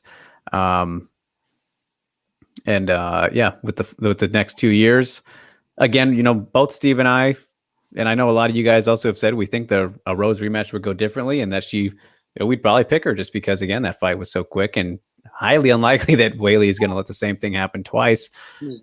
Especially considering just, that was lightning in a bottle a bit, feels like, in terms of the perfection from Rose. But you also have to give Rose credit. Yes, of course. She's a really good striker. She's a phenomenal striker. It happens. Yeah. And I mean, she's a 2-time champion. She's a 2-time champion now. Yeah. So, yeah, I mean, I think that either way, Yusuf, just to give you a firm answer, I think that she'll stick around the top, whether it's champion or not. She will definitely be in the top 5 for a considerable amount of more time. So I don't think she's going to fall off anything like Carolina. I'm going to compare. I think that we need to just see Whaley fight again. Right. For all of these questions, look, we had so many questions for a whole year of Whaley questions, right? And then she took a fight with Rose, and she got knocked out really quickly, right? Mm-hmm. So now there's all kinds of questions, different types of questions about Whaley. She's going to be fine, guys. She's going to be fine. She's a great fighter. She's going to bounce back. She'll be championship level again. Yeah. Yeah. And I mean, she still is. She's only lost to the champion. So, yeah. Or the new champion, whatever. And the former champion before that. Exactly. So, Rose not concerned just yet. Rose isn't a bad person to lose to. We might not have liked what led up to the fight. We might not have liked that. And you might have some feelings toward Rose because of it, which is fine, which is perfectly fine. But you cannot ever take away that Rose Namajunas isn't a great fighter, because she is a great champion in MMA. Yep. Whaley just lost to her. It's fine. People lose to a fighter. They lose all the time. Yeah. 50% of people lose every card. Exactly. It's how she bounces back from this loss. And we need to see her fight again. We need to see it. Yeah. I think she needs it more than we do. She needs to get back in there and get a win. Yeah. Yep. So hopefully that's just sooner rather than later. But Go says, I think she'll be fine. She's only fought the best for her last 3 opponents. She's still looking to improve. Yeah. That's exactly it. She fought Joanna, right? One of the best female fighters ever. Rose Namajunas, who we can put up there as one of the best female fighters ever. She beat Joanna in what was the fight of the year, the fight of the decade, maybe. I mean, it was a great fight, but she ended up winning. She only lost to Rose Namajunas. Yep. Indeed. And Makoto says, if you saw Wei Li's last interview, she said she learned more from the loss than any of her other wins, as expected. Exactly. So I think she'll come back. Yeah, you learn more from a loss, as always. Yeah, so. She'll be fine, guys. Like I know you all love her. I know y'all love her. Like I get it. Like I get it. She's gonna be fine though. Yeah. And James says, hopefully Dana gives Wei Li another fight and not hold her out for another year. That, would be horrible. But I could see it. I think what they should do is, if they first of all can't make the Joanna rematch happen on like a fight night main event or something. Why not do that fight in Abu Dhabi? Yeah, right. Something like that. I mean, they're going to Abu Dhabi, right? Yes. Why not do that fight in Abu Dhabi? Yeah. I don't know. I was gonna say if you don't do that as a fight night headliner or something like that, then put that shit on the same card as Rose versus Carla, man. And then in case if something happens to, let's say, Carla, you can slide on in Wei Li for the rematch there. Yep. And go ahead and still make that for 5 rounds because you're doing it with the Diaz brothers. You could do it for Wei Li Joanna too, goddammit, even if it's not a main event. But also, man, I need to say this right now. I am getting worried. We've heard nothing about Rose defending anytime soon. I'm getting fucking worried that we're going to have to wait a good while for this. Well, all right. So that's the downside of Rose as a champion, though. Greg, this is what we talked about. This is what we talked about. We talked about this with Rose. Yes, we did. This is the problem with Rose Namajunas being champion. She doesn't like to fight, guys. She literally said that she didn't want to be champion anymore. Remember? She didn't want to be champion. Yep. So there's, we might see an interim belt. Yeah, if you want to talk about a division that, yeah, we might see an interim belt in that division at some point because who the hell knows what is going through Rose Namajunas' mind about fighting? Yeah. All the cookies. Carla for all the She beat Andrade, went toe-to-toe with Joanna, got KO'd by Rose. Those are the best of the best at 115, and Andrade and Joanna were contenders at 125. Those are 3 champions. 3 champions in MMA. Some of the best female fighters that we'll ever see, right? It's okay to lose to one of them. She beat 2 out of the 3. Yeah. And Mr. Lee says I'm not gonna be fine though if Zhang only fights once a year. That's ridiculous. Well, I mean, she should be able to, have more abilities to fight without the belt holding her back, which we know it wasn't necessarily holding her back last year, a very unique circumstance. But in theory, she should be able to fight a good bit, more opportunities because of course at least twice a year. Yeah, something. I think that we should see her. We should hopefully see Wei Li fight again this year. Rose, who fucking knows, unfortunately. So yeah. All right, we'll move on from that Yusuf one, which legit Yeah, legit. So we'll give it a legit. We don't have the stamps yet, but All right. But he's got one more for us, so I guess maybe we'll hold that thought. All right. In what order would you judge greatness of a fighter? For me. He's saying those are for him. Yes, and then for him, and then his. Yeah. One is longevity, being on top. Number 2 is skill set. Number 3 is champ. Number 4 is resume. Oh, that's kind of tough. I mean, look, Yusuf really did great with these questions this week. Yeah.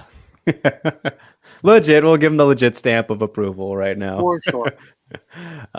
Yeah, that's tricky. I think I'll probably agree with longevity. That's a great one. I mean, just look at fucking Aldo this past weekend. Incredible. Amazing. Absolutely How great incredible. is it to see the King of Rio back? My goodness. Very, very good. He's still not old.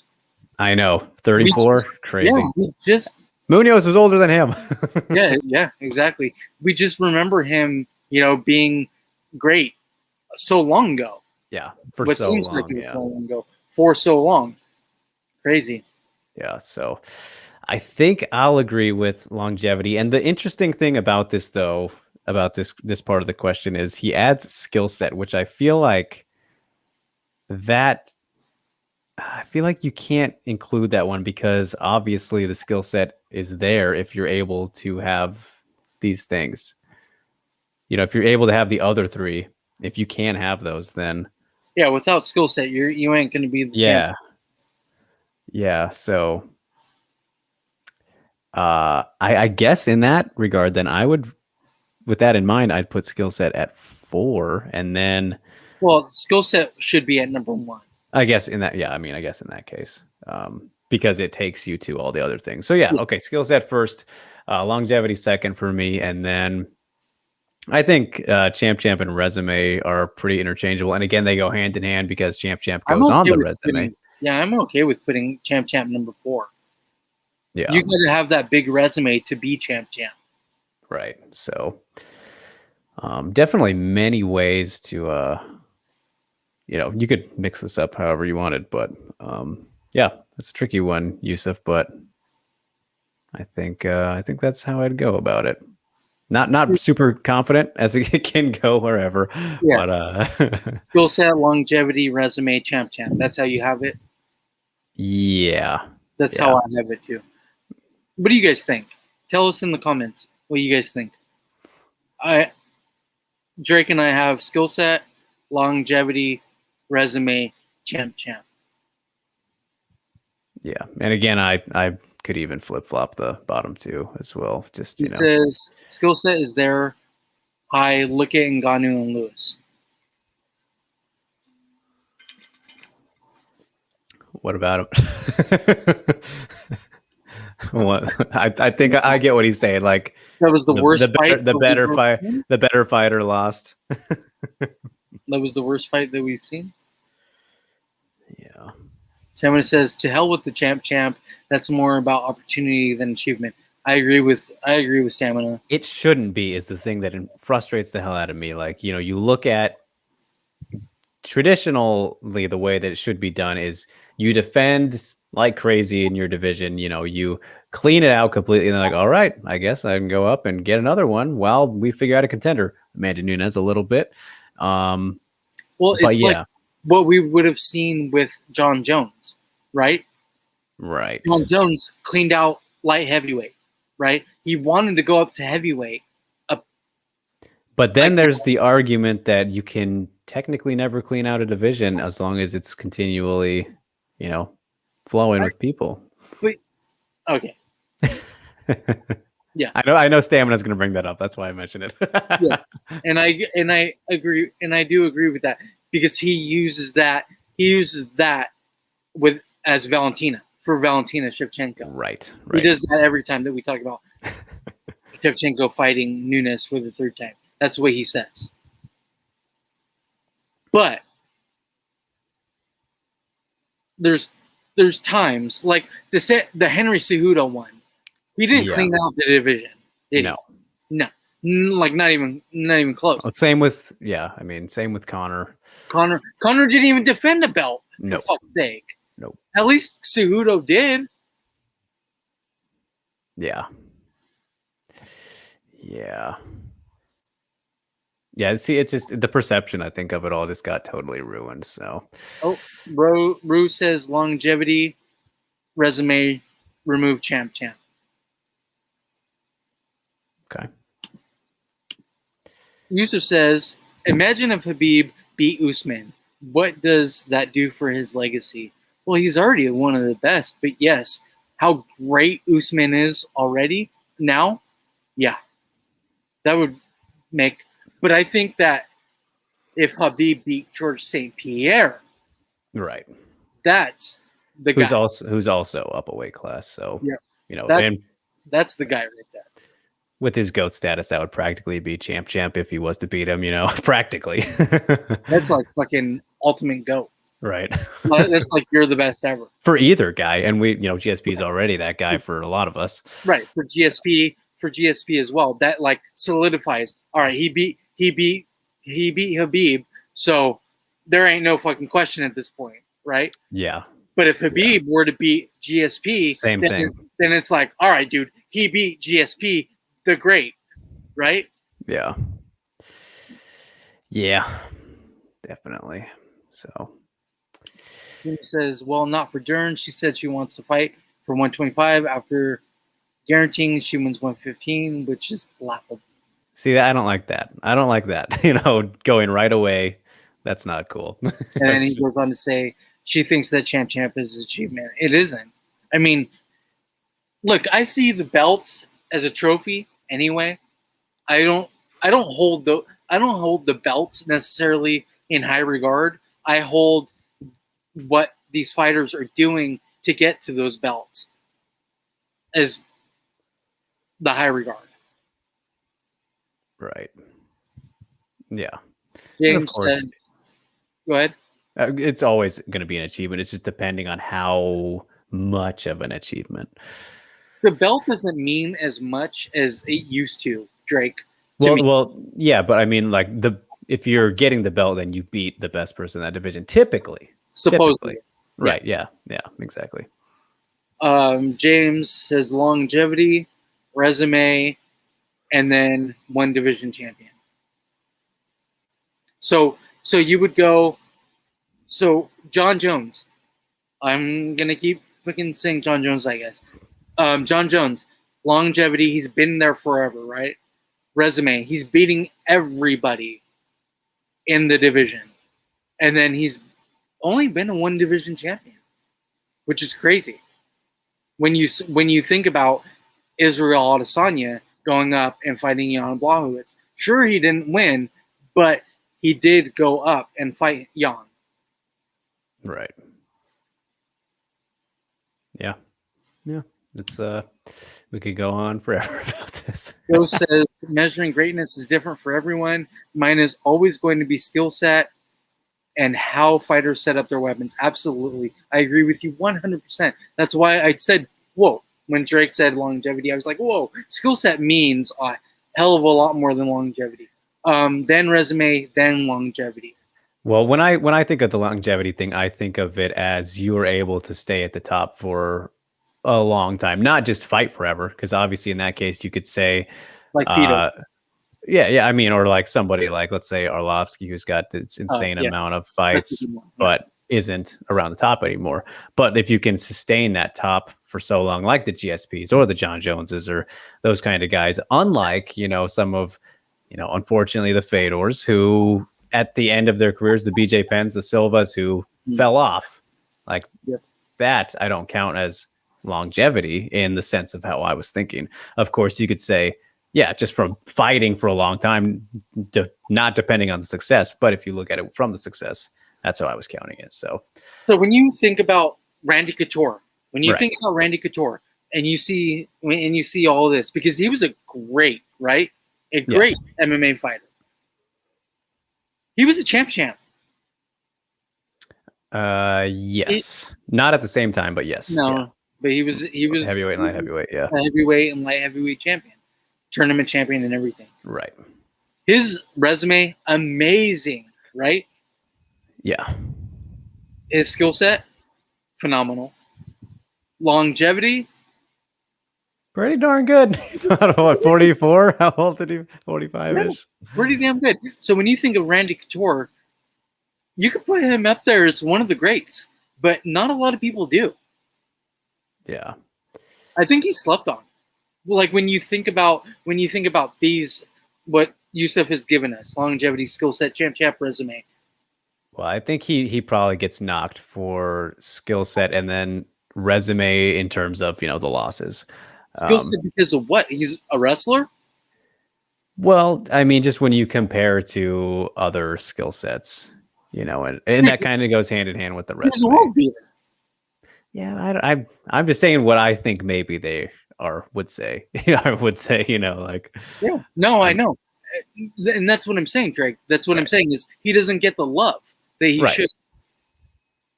Yeah, I mean, I think he did for a long time, and then just people came along. But I agree with you. Don't get me wrong. There's a lot of I'm all for giving the underappreciated people some love. We go back to Hamasaki earlier, but yeah, it's Go says Style Bender says cheddar makes everything better. All right. Stamina says winning the second belt equals winning a fight.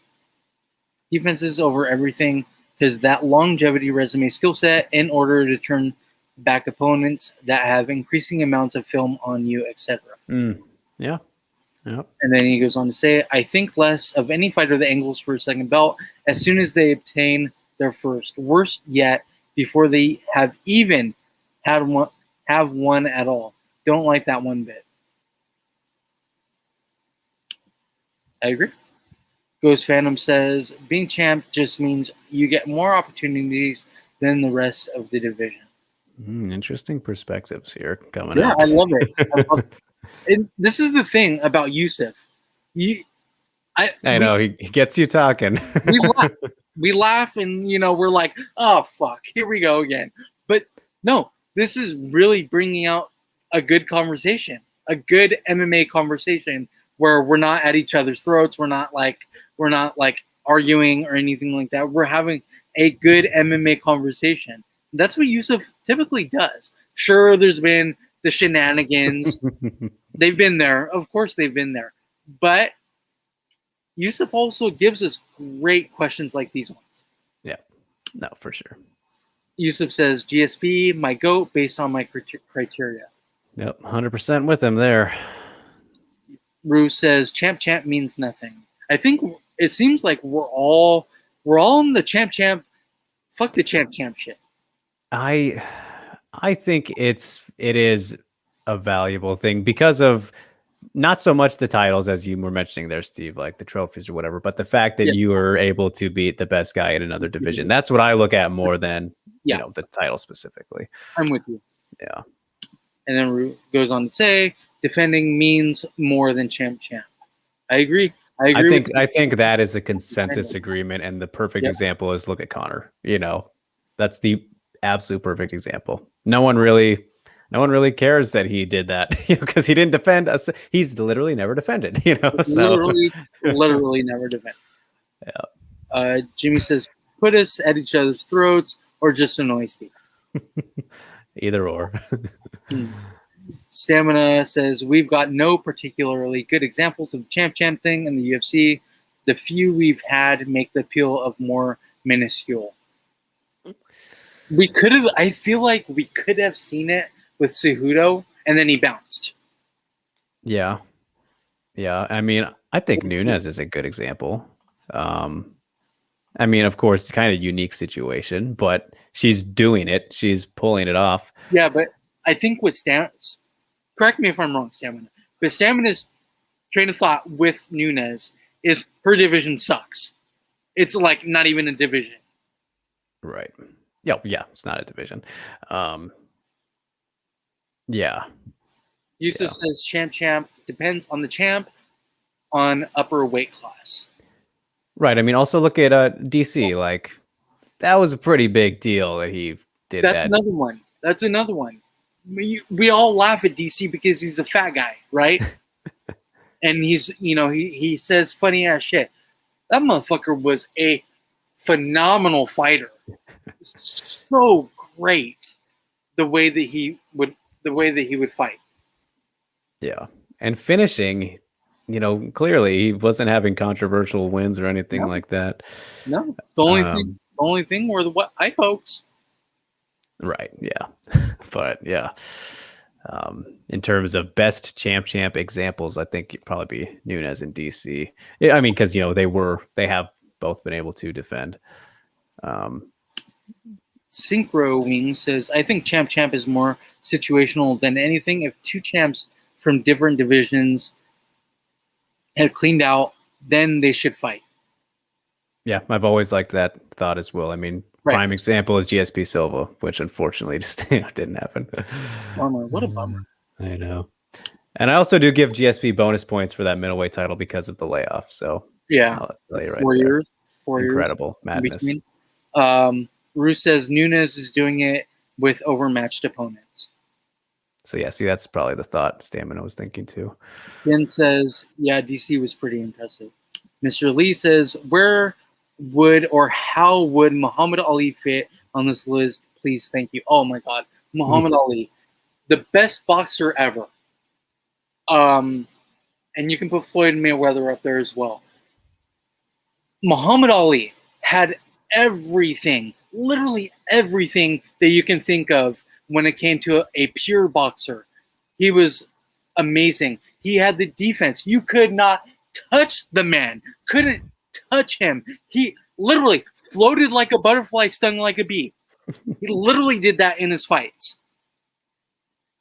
Muhammad Ali, to me, the best boxer ever.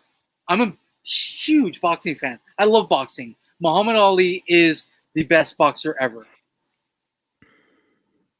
Well, there you go. Thank you for asking that question. Oh my God. I love that, Mr. Lee. I don't get to talk about boxing on here. Drake nope. sleep. He starts like dozing off, looking at his phone, going to take a piss. Yep, checks out. Jim. Oh, okay. He said, yeah, DC was pretty impressive as a double champ. Stamina says, Nunes hasn't defended 135 in 2 years, and 145 is an empty shell. How good is she even doing, really, though? Oof. We're getting spicy there. Wow. Yeah, I mean, dude, he's making valid points, but also she's the GOAT, so. Also, there's that. Triple C. Aaron says Triple C. There you go. There you go as well. Joseph says, is Joanna pulling a John Jones with her sitting out unless if she's fighting Thug Rose? Is Joanna pulling a John Jones with sitting out? I guess so, kind of. If we're good. Yeah. I don't know what Joanna's doing. I think she's perfectly content sitting on the beach and training a little bit here and there. Well, she's straight up, when I talked to her last, which was a couple months ago now, she straight up said, I don't like to think about fighting all the time anymore. Like she pretty much said that she doesn't like to, it's just not her number one thing anymore. She's had a great career. Yeah. She's over it. Dude, that's fine. Yeah. I'm perfectly fine with that. She deserves to be out of it if she wants to be out of it.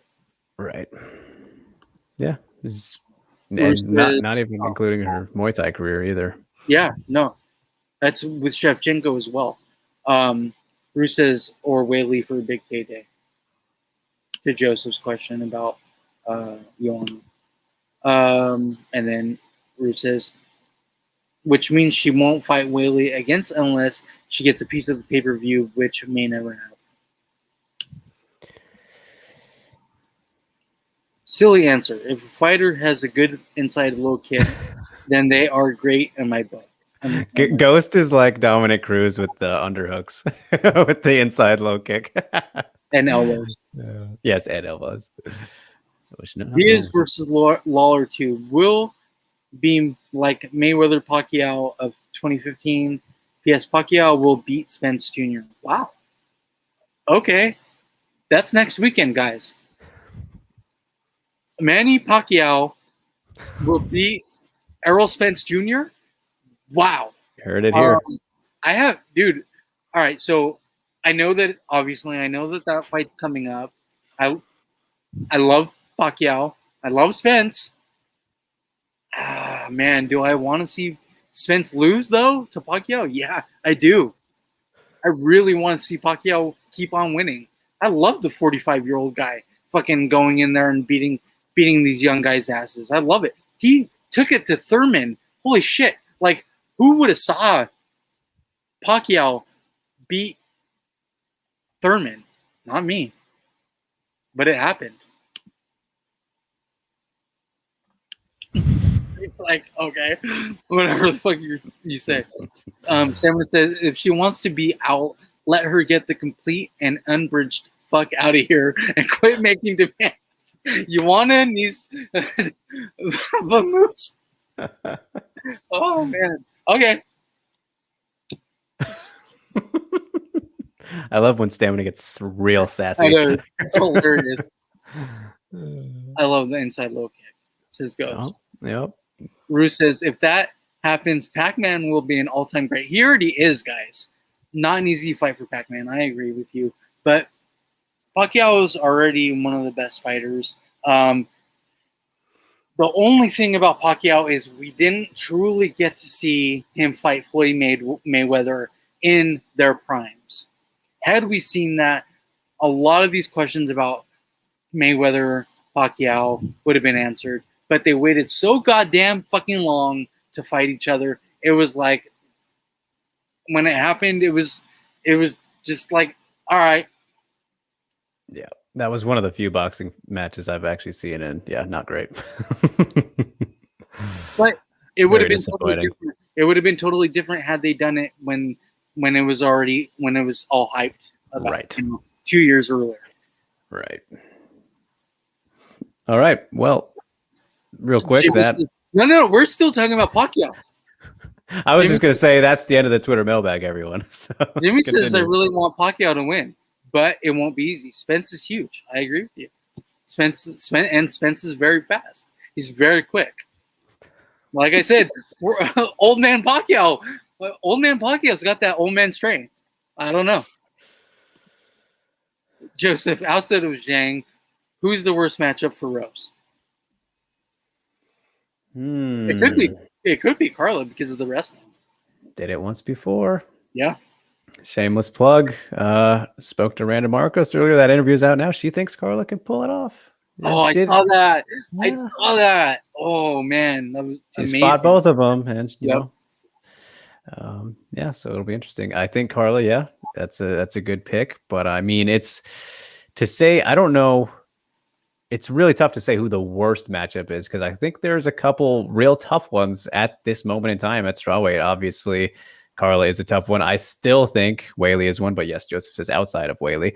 Marina ain't going to be a walk in the park, as she has proven in the striking. Still, I think it is safe to say no one's really been able to match her in the striking. And obviously her takedown defense is continually improving, as we saw against Michelle Waterson, who, of course, isn't the greatest takedown artist or anything, but still. And then Mackenzie Dern, if she can, fix the striking, absolutely a problem there for Rose. So who's the worst out of them?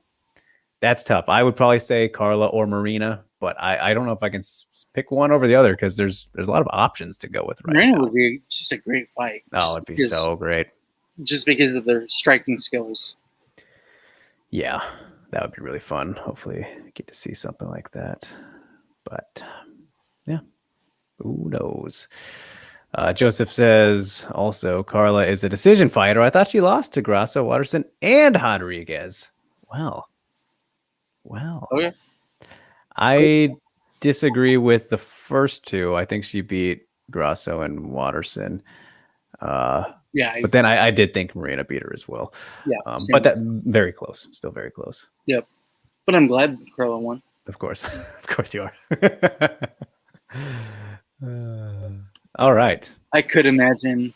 Jen, thank you so much for talking to me about boxing. I love it. Drake's going crazy. Like, his head is literally exploding right now. But I welcome this.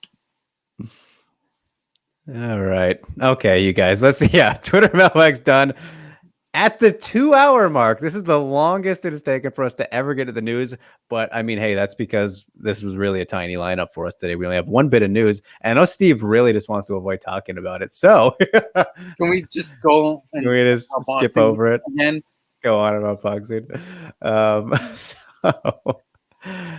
the news this past week, which I pretty much kind of already talked about last week because it was obviously it was right after the fight got canceled, but then the following news came out.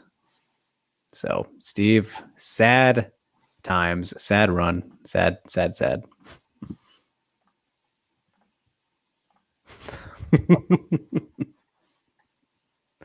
He's not having it. Nico Montano released from the UFC following the 7-pound weight misfire to the canceled bout versus Wu Yanan at UFC Vegas 33. What do we think, guys? I mean, as I said last week,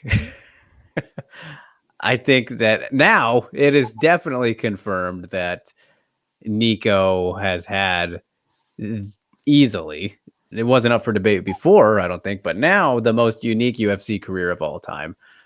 Unfortunately, because obviously was first flyweight champion, won that title through the Ultimate Fighter, looked phenomenal, and then only one fight since then, bantamweight, and I believe she had 9 total fight cancellations. Not all of them were her fault. 6 of them were, which is still too many. But yeah, just crazy. Look how sad she looks. Just very crazy. And now it's like, where does she go from here? Because does she even want to fight? Yeah, I don't know. I mean, she did a response, right? She posted something on Twitter to the news. I don't remember exactly what she said. But no, Yusuf, actually, the lineal flyweight champ, you guys, is actually Jermaine Durand to me. Actually, because Juliana ended up beating Nico, and then Juliana lost to GDR. So GDR is actually the lineal flyweight champion right now of the UFC.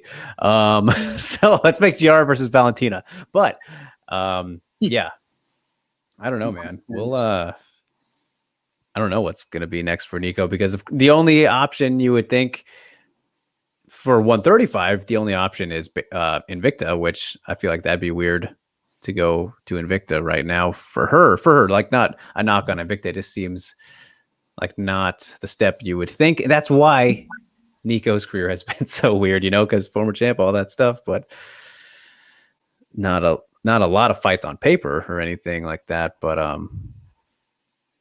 I don't know. And then if you were to go to Bellator, she'd have to try and either get back to 125, which probably not happening, obviously.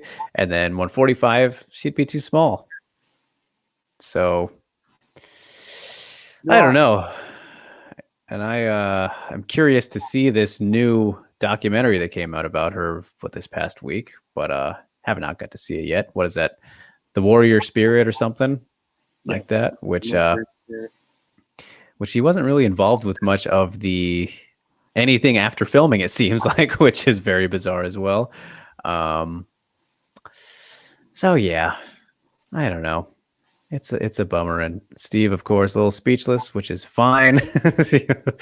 Ghost says, at least she didn't die during her weight cut. That is good. Indeed. At least there's that. There is definitely that. Yusuf says, Nico didn't lose at 125, so she is lineal. Well, I mean, okay, maybe there's the loophole there, but if you're to go by who beat who, then GDR all the way. James says, Nico being cut, why didn't she just move up to 145? I mean, I don't think this was the plan, James, obviously, to miss like she did. And as I said, she would be quite a small featherweight. And who's she gonna fucking fight also in the UFC? I don't think that anybody would want to take fights with her. Yeah, you never know. I mean, if Felicia Spencer is willing to fight Danielle Wolf, she'll sure as hell fight Nico Montano. Sure, but she's also so much bigger. Yes, absolutely. That's why it's like the 145 division. They would be so much bigger than her. Yeah. Remember that she was fighting at 125 at one point. Oh yeah, exactly. Who's literally the champion. Yeah. Stamina says a social media statement she released afterwards was a big old nothing burger too. Zipped mouth. Alvin says he feels incredibly sad for Ms. Montano. Weight cuts are tough. He says I wish someone helped her during camp. Well, she was at the UFC PI. The PI working with Syndicate. It just is a real big head scratcher. Yeah, but crazy. You're right. Warrior Spirit, need to watch it. I meant to actually check it out over the weekend. Just got too busy. I also meant to look at the shit on social media about it. I don't think it's actually available like for streaming just yet, but it was like the premiere in Vegas. Friday. Right. Yeah. But I'm sure that some people saw it. So there's a lot to be comments about it somewhere on social media. I don't know if it's on Twitter or Reddit or whatever. Somewhere, yeah. Honestly haven't even looked. I probably should have, but kind of like it's one of those stories where just puts me like in a mood, Yeah. I don't know, Jimmy. Jimmy says maybe she's the problem. The UFC PI customizes food plans for fighters so they can cut weight properly. If you remember at first, yes, it was at first, there was a lot of fighters who were working with the PI who were missing weight. When the PI was first made, it was kind of like a funny thing. We were like, all right, well, this is not working. But I don't know if you could say that anymore and how long Nico has been working with them. But the PI does have a history of not, working out too well for some people in terms of weight cutting. So yeah, the PI, just because they have all of these resources, doesn't necessarily mean that it's working for every single fighter.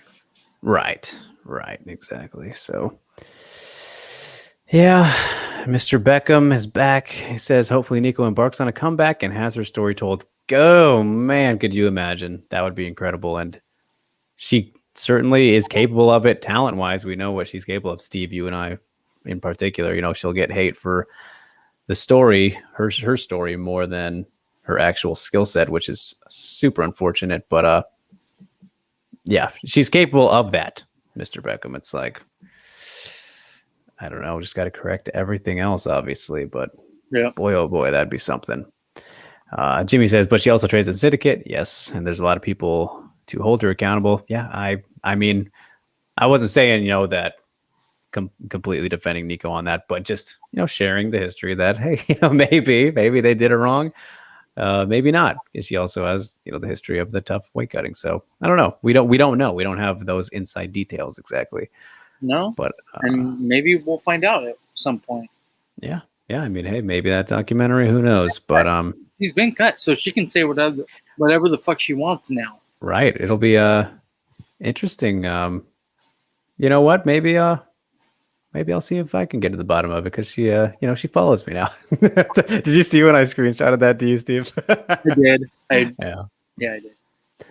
Yeah. So someone said the PI felt quite a few fighters in their early days, and still, there are fighters that don't have a great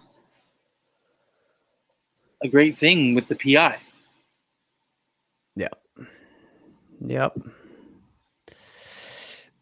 James says, it just baffles me that a fighter misses by 7 pounds. That's like Rumble Johnson missing 10 pounds at 185, or Kelvin missing 9 at welterweight. Yeah, we've seen similar things a couple times. But yeah, I don't know. Just crazy. Just it's a crazy saga for Nico. And really just it leaves you with not much left to say, you know. Just wish her, you know, the best at whatever does happen next. But it's who knows? Who fucking knows? Yeah. I don't know. We remember the run, Steve. We'll always remember that run. So You know what? Nobody can ever take away from her that she was the first flyweight champion. She was the first native UFC champion. Nobody can ever take that away from her. Yep. All true. So, all right. To move on to happier notes. Boxing?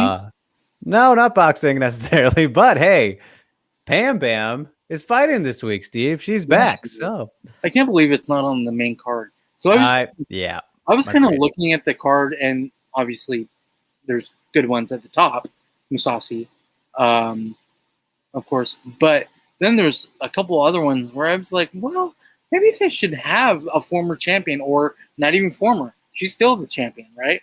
Maybe they should have the champion be seen on the main card. But no, she's not.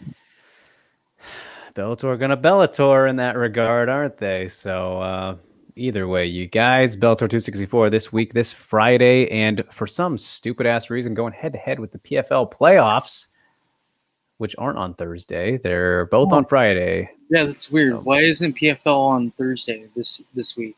I wish I knew. So yeah. I hate that. I hate when they go head to head. But Bellator 264, just one fight. It is the return of Pam Bam Sorensen, the most recent Invicta FC featherweight champion, as she makes her debut and welcomes back a former PFL fighter. Roberta Samad welcomes her back to Bellator because she was actually in it before PFL, if you remember, Steve, which I totally forgot about because it was so long ago, 2015, when she lost to Julia Budd. But here we are now, full circle and new beginnings. We literally talked about this fight last week or the week prior, I think. Week before, right? Yeah, when it was announced or whatever. But yeah. So obviously not the fight we kind of expected to be made. Not the excuse me. Honestly, not the fight that should have been made if we're going to look at resumes, because Roberta Samad, just 5-1. And that last PFL fight that she did have when she did beat the brakes off poor Moriel Charnevsky was 2 years and 2 months ago. And then before that, she was gone for about 3 years or so when she lost to Julia Budd. So Roberta just hasn't been very active at all. She's been missing, MIA, to say the least. Whereas Pam Bam, yes, she has not fought since she won the title against Caitlin Young nearly 2 years ago now. But she did have some medical problems towards the end of last year, which I don't ever remember hearing about what specifically the procedure was or whatever. But either way, she was out because of that stuff and was just more active than Samad has been in the last 5 years anyway. So yeah, this is not what we expected, not quite what should be happening in terms of Sorensen specifically. Samad, I like to see her back at Bellator. Weird how she's kind of left the PFL, maybe because of inactivity, who knows. I think that this is a little bit, could be a trap matchup, for Pam stylistically, depending if Roberta comes in not rusty, with only one fight in the last 5 years. And that one fight was at 155 against a far lesser skilled opponent. We'll see what happens, but Pam Sorensen should definitely win and the rightful favorite here. But again, stylistically, I think Roberta does have a style that can be problematic for Pam, but yeah. We'll see. She's a big gal, that Roberta Samad. She is. So, and it's a judo or BJJ black belt. She's got a black belt in one of those. It's very hard. But again, it's just like tough to tell with her. And obviously we know Pam is very well-rounded. Steve, can pretty much fight anywhere. Yeah. Plenty of experience, has fought plenty of notable fighters at 135 and 145. Obviously, beat Caitlin Young, who in the PFL right now had a fantastic fight with Felicia Spencer, where they both had very good moments in it. Obviously, Felicia more so as she went on to win and become champion in that one as well. But it's hard to say exactly how this fight will end up going. It's weird. Yeah, but James saying he's got that feeling of this must be a gimme for Sorensen. I mean, on paper, right? If you just look at kind of what we can see right here, you might say that. But again, if you've actually seen Roberta fight, even just that last fight, which again was at 155 and all things considered, and if you just know about her, even like the credentials that she does have, could be problematic for Pam, who again, in that Felicia Spencer fight, going to be bigger. Yeah, she's going to be a decent sized bigger. And Felicia Spencer, that fight in particular, Felicia was able to, she dominated her in the first and the third round, or maybe it was the first and the fourth. But I know that, I remember that was one of those weird fights where I remember scoring 10-8s for each of them, like back to back. Like I think it was one of those middle rounds where Pam did the exact same thing to her. Like they each had each other's backs at multiple times. Very crazy fight. Go check it out if you haven't seen it. But the fact that, Felicia was able to do that to Pam, not a good indicator. And I'm sure, of course, she's worked on things since then. But, against someone the size of Roberta and with her skill set, it's like she could replicate that. But Pam did hang in there until the fourth round. So in theory, if she can do the same thing here, she should be okay. But again, that's why I say trap fight, because fight that shouldn't have been made, doesn't make sense really, but we're getting it. And it's one that, it's a little dangerous for her. We've seen these fights in Bellator's featherweight division too. Yeah. Right. Oh yeah. I mean, for Bud, the Silva one kind of turned into that. It never should have been. We didn't expect it to be, but no. Like at all. We didn't expect that at all, but it did. Bud got worked in that fight. The same thing could happen to Pam Sorensen. I don't see that happening, but we didn't get that feel, right? That fear about it. But we didn't see, exactly. But we didn't see Julia Budd getting worked either. Yeah, definitely. And Centro Wing asks, "Is this going to be a massive beatdown for Bam Bam?" I don't think so, man. I just cannot see that. Yeah, I can't see it being a beatdown for either one. But you see the plus 225 for Samad. It's actually pretty good odds. Yeah, not too shabby at all. Jimmy says, "Is this like PVZ versus Jesse Jess, where the UFC, where the I would assume PFL wants Pam to win, but then loses to Roberta?" Yeah, I guess similar in that regard. In ways, little trappy, but I mean, different circumstances where, coming in, former champion, all that thing. I mean, the PVZ versus Jesse Jess fight made sense matchmaking wise at the time, whereas this one and the Silva and Bud one did not, kind of thing. But we'll see. Makoto says, "Well, since we talked about Pam a couple of weeks ago and how good she was, I'm picking Pam." Totally fair, man. Totally fair. She is. It makes sense. Yeah. Again, she should. I'm picking Pam too. Yes. So Steve and I are both picking Pam, definitely. But it's just a scarier matchup than she should. For the position of the division, all that kind of thing. How are you picking Pam though? Are you going decision? I think split, man. That's that. I'm pretty sure that Roberta. I can't see a Roberta not having success. Yeah, at some point. I'm right there with you, man. You're going split. I'll go just a unanimous, whatever. I mean, if it happens, if split happens, then it happens. But that's not saying that Pam isn't good. It's just that Samad is a tough opponent, I think, for her, and she's going to be big. Pam is big. Samad is larger. Yes. And tough. And Jen asks, says, I've never seen Roberta fight. Is she mainly grappling? She is. Yeah. Yep. And the thing with Pam also is like James is questioning you. I know. Yeah. Pam, historically not much of a finisher either, right? Like I think she might only have one finish actually out of her 8 wins. No, she just hits really hard. Yeah, she just a kind of accumulative, and a former bantamweight, which is again a part of the scare with Roberta being so big. But he's gonna be so much larger than Pam. Kind of scared for her. Yeah, in that regard. Exactly. So I can't see Pam getting a finish, over a lot of people, honestly, because like I said, not much of a finisher, but very tough, is able to, she hasn't been finished outside of the Felicia fight. I don't remember what her first loss was. Not popping up right here, but I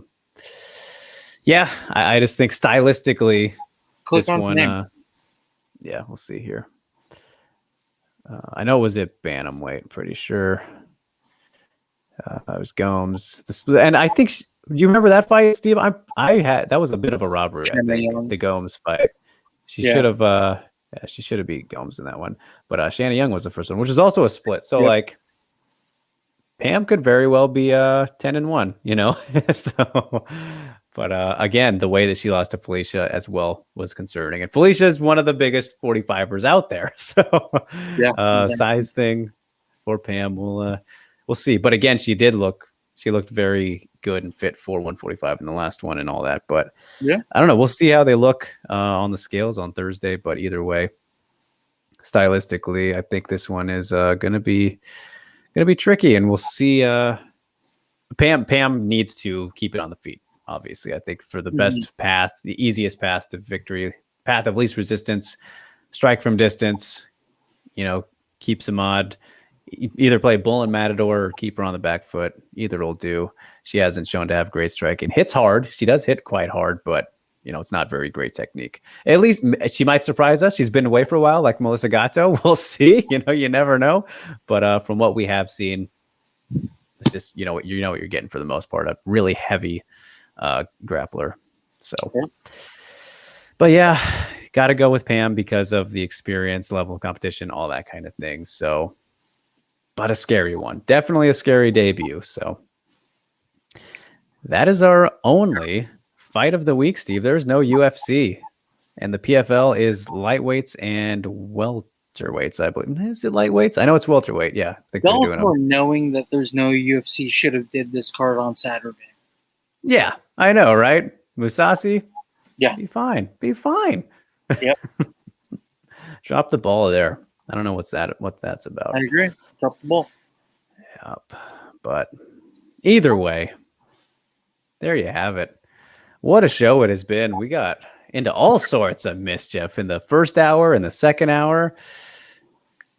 Sadness and confusion in the final 30. We hit all emotions tonight, Steve. How about that? It was amazing. Amazing show. I'm glad I took part in this show. Yes. And that Ayaka grappling breakdown was chef's kiss, Ghost. Awesome, excellent stuff. And Steve, check out the one last week right after this. Again, that is separated in its own video now on the YouTube channel. You guys, if you missed last week's Fanda Punch breakdown, Hamasaki striking, oh goodness, good stuff. And then before that was Whaley, her elbows, and then before that was Misha's improved striking. So all fantastic so far, all very good. But and Jimmy, no trolls, great stuff. That same fucker tried to get me last week, Steve, but I was on him real quick. Yeah. But that motherfucker. But I know, right? But Yusuf asking for the plugs right away. So what do you got coming this week, Steve? Tell the good people, huh? Hey, you got stuff in the chamber. I don't do shit. No, but you can. I do some writing. I did writing last week. Oh, my phone. I did writing last week. I started a column for the Stockton Slap 209.com. You can go check that out. It's a Monday thing. I didn't get it out today because I was so fucking busy over the weekend. But yeah, I mean, last week's was good. Got rave reviews. No, it got eyes. It got a good amount of eyes for my first one. It was good, and I'll try to get it out. Try to get it out tomorrow. It's typically called Monday MMA Musings, the fights, the fuckery, the news. Go check it out at the Stockton Slap 209.com. There you go, Yusuf. Some Steve content for you outside of the WMA Today podcast. Can't get enough of Steve. I don't blame you. I don't blame you. I do sometimes, but I won't today. As for me, you guys obviously mentioned already the Amanda Marcos chat, which is out now. Just dropped about an hour, I think, before we went live for this one. Yeah, caught up with her. Talked all about the last fight with Luana Pinheiro. Kind of her mental status and how she's viewing things going forward on that losing streak. Now, the Livia Souza fight a little bit, which isn't 100% confirmed just yet. They're still kind of working on that and whatnot. But yeah, good chat with her. MiamiNews.com, my YouTube channel, that is out now. And then what is on the way, I also have discussions with Tanya Evinger, who is absolutely a blast to talk to. My goodness, most of that was for the history project I'm doing, but my goodness, that woman could tell a great story, I tell you what. So we'll be releasing a little bit of that conversation because need most of it for the project, of course, but had to get some out of her that was able to come earlier. So look forward to that this week. And then Diego Lopez, I also spoke to him, the featherweight champ of Luke's Fighting League, the man behind all the Lobo Gym girls' jiu-jitsu, works with Irene, Alexa, Karina, all of them. And so he's hoping to get in the UFC soon. And he's beat 3 UFC fighters now, 2 in a row. He's on like an 8-fight winning streak. The man deserves to be signed. He is phenomenal. And he's down in Miami right now for some combat jiu-jitsu tournaments. So he's just staying as busy as he can, submitting people. Look for that one. And then I spoke to Norma Dumont on Sunday, and man, Steve, that was a very fascinating conversation. Obviously, I've spoken to Norma before the Felicia Spencer fight, I think a couple months back, right? But this time she seemed a whole lot different in terms of her mentality and hungry. Yeah, but it was interesting though to give a little bit of spoiler to you guys, like the featherweight bantamweight thing, the situation with her kind of being put in between both of them. So some of the stuff she had to say about that was very interesting. And then the Holly fight coming up. So really, really excited for you guys to see that one because it was she had this vibe to her. It was very interesting, but she was great. So Norma Dumont, that'll be coming this week as well. And then working on other stuff as well. So as always, but with that in mind, don't forget to follow us, like, share, and subscribe, you guys. If you don't already, for some odd reason, at Drake Riggs _, at Steve K _MMA, at the Scrap News. You know already. Steve, take it away. Send it on home. Let's say goodbye to the good people. Thank you to everybody who comes and joins us in the chat every week.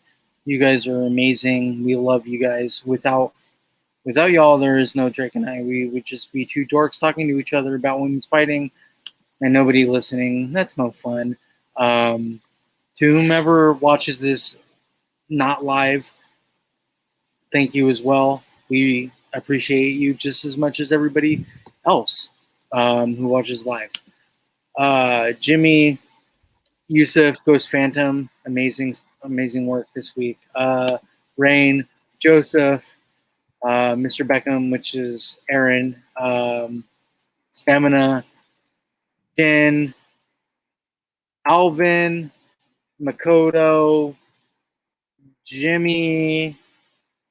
I think I said James already. Am I missing anybody? Ro, Mr. Lee. I think I said Jin. Am I missing anybody? I think I got everybody. Sounds about right. Yeah. Until next week, y'all. Stay safe, stay sane, stay healthy. Peace.